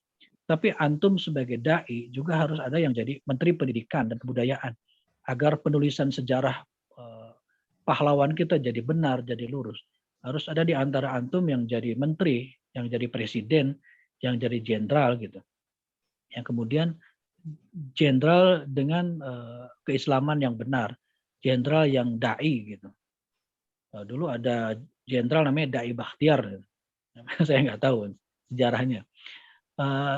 Menteri yang dia dai, presiden yang dia dai. Maka dengan itu persoalan kita bisa lebih cepat diselesaikan, karena ada beberapa dimensi dalam syariat Islam itu yang tidak bisa terlaksana kecuali dengan tegaknya pemerintahan gitu, dengan menguasai kursi kekuasaan gitu. Ini penting juga, tergantung bagaimana pendidikan kita kepada anak-anak kita. Saya menghadiri sebuah wisuda kemarin, anak-anak usia SD sampai SMA gitu, dibacakan cita-citanya gitu. Anak yang satu maju cita-citanya dokter, satu maju pengusaha, satu maju tentara, satu loh kok nggak ada yang bercita-cita jadi ulama contohnya. Kok tidak ada yang bercita-cita jadi presiden, jadi menteri gitu. Jadi pengusaha bagus, jadi dokter bagus gitu. Tapi seluruh aspek kehidupan kita harus diisi oleh para dai kita, anak-anak muslim kita, sehingga ke depan mereka jadi apapun nantinya bercita-cita untuk menjalankan syariat Islam. Menjalankan syariat Islam itu demokratis, diberikan hukumnya oleh undang-undang kita, dilindungi oleh konstitusi kita gitu. Yang dianggap menjalankan keinginan untuk menerapkan syariat Islam adalah keinginan yang bugot gitu, keinginan yang bertentangan dengan konstitusi. Jelas itu tidak benar. Demikian Ustazah. Ya, baik. Alhamdulillah sudah 5 pertanyaan Ustadz, yang pertanyaan mungkin yang semakin menambah pemahaman kita. Masya Allah, luar biasa bagi saya pribadi. Ini menyemangati kita semua, ibu-ibu yang soleh dan juga para undangan bapak-bapak yang soleh ya. Artinya dengan pemahaman yang mungkin mudah-mudahan dicerahkan pada kesempatan hari ini, menyemangati kita untuk senantiasa menambah kredibilitas keilmuan kita, terutama tentang sejarah Islam, sehingga kita menjadi orang yang bangga dengan keislaman kita, dengan kemusliman kita. Sehingga kita sebagai orang tua, insya Allah kita mampu ya menyemangati anak-anak kita, mengisi anak-anak kita dengan ilmu-ilmu yang menguatkan keimanan dan kebanggaan mereka terhadap kemusliman mereka. Jazakumullah khairan katsiran, Ustadz Wildan yang sudah memaparkan begitu banyaknya, ya dengan 47 slide, mudah-mudahan ini akan menambah amal soleh, amal jariah Ustadz ya, dan semoga Ustadz senantiasa diberkahi, dirahmati oleh Allah Subhanahu Wa Taala, dimudahkan segala urusannya insya Allah. Ya, kemudian saya mungkin konfirmasi kepada panitia, kira-kira Ustadz Abdul Salam sudah hadir? Kita akan menuju pada acara yang terakhir, yaitu doa. Sekali lagi jazakumullah khairan katsiran Ustadz Wildan atas kehadirannya, atas kesediaan waktunya, atas ilmunya. Insya Allah berkah. Kira-kira Ustadz Abdul Salam sudah hadir?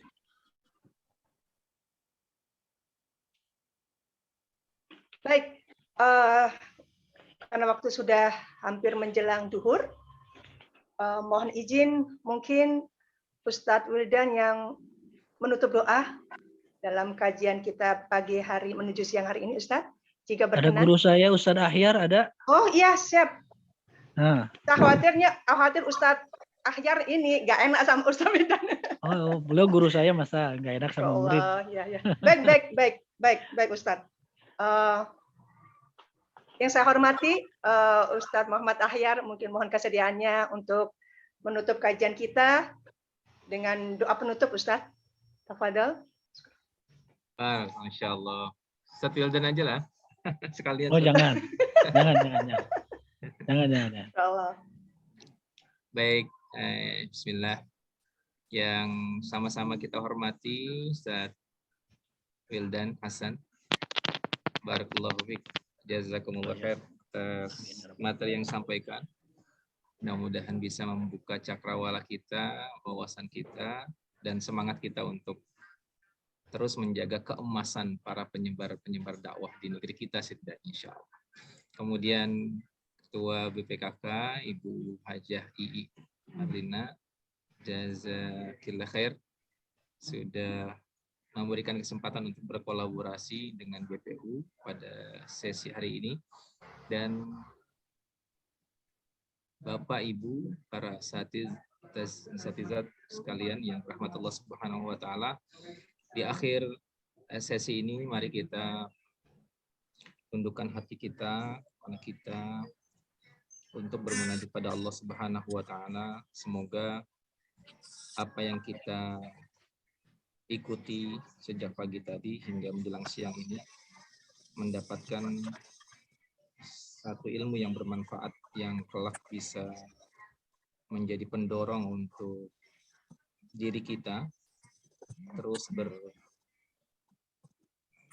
memberikan kontribusi dalam dakwah kita, ya, dakwah di semua sisi, semua tempat, ya, dan waktu dalam rangka penyebaran dakwah kita. Awali dengan istighfar, astaghfirullahaladzim, astaghfirullahaladzim, astaghfirullahaladzim. Alhamdulillahi rabbil alamin, hamdan yuafi ni'amahu wa yukafi'u mazidah.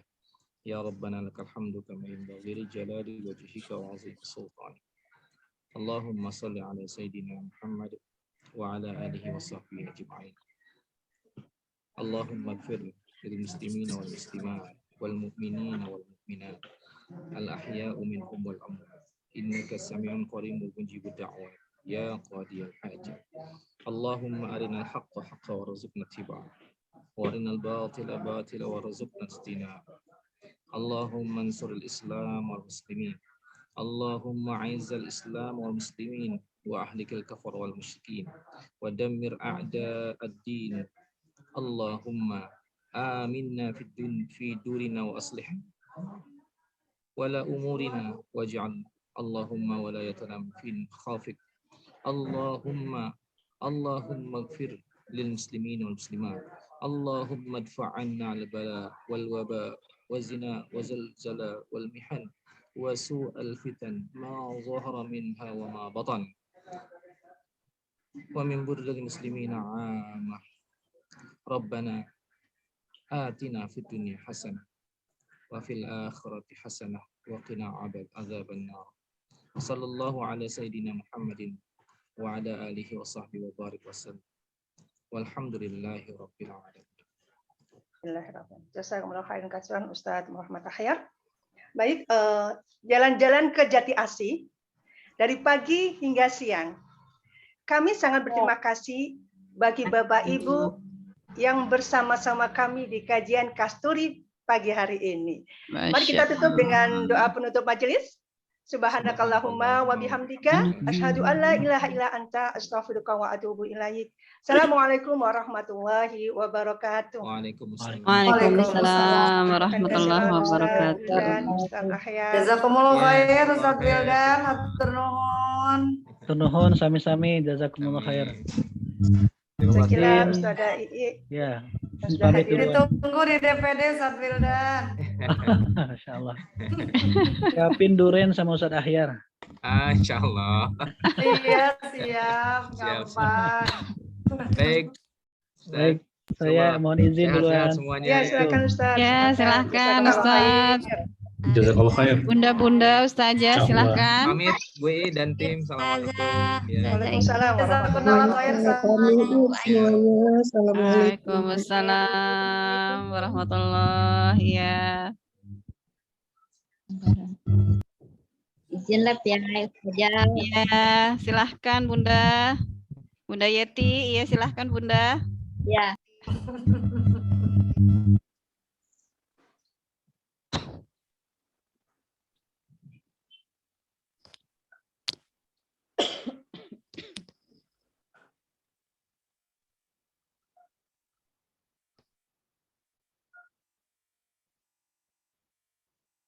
Mbak Mila, kalau mau di itu silahkan. Sudah bisa di N, Bu? Ya, boleh silahkan. N chat, N, ya di N aja.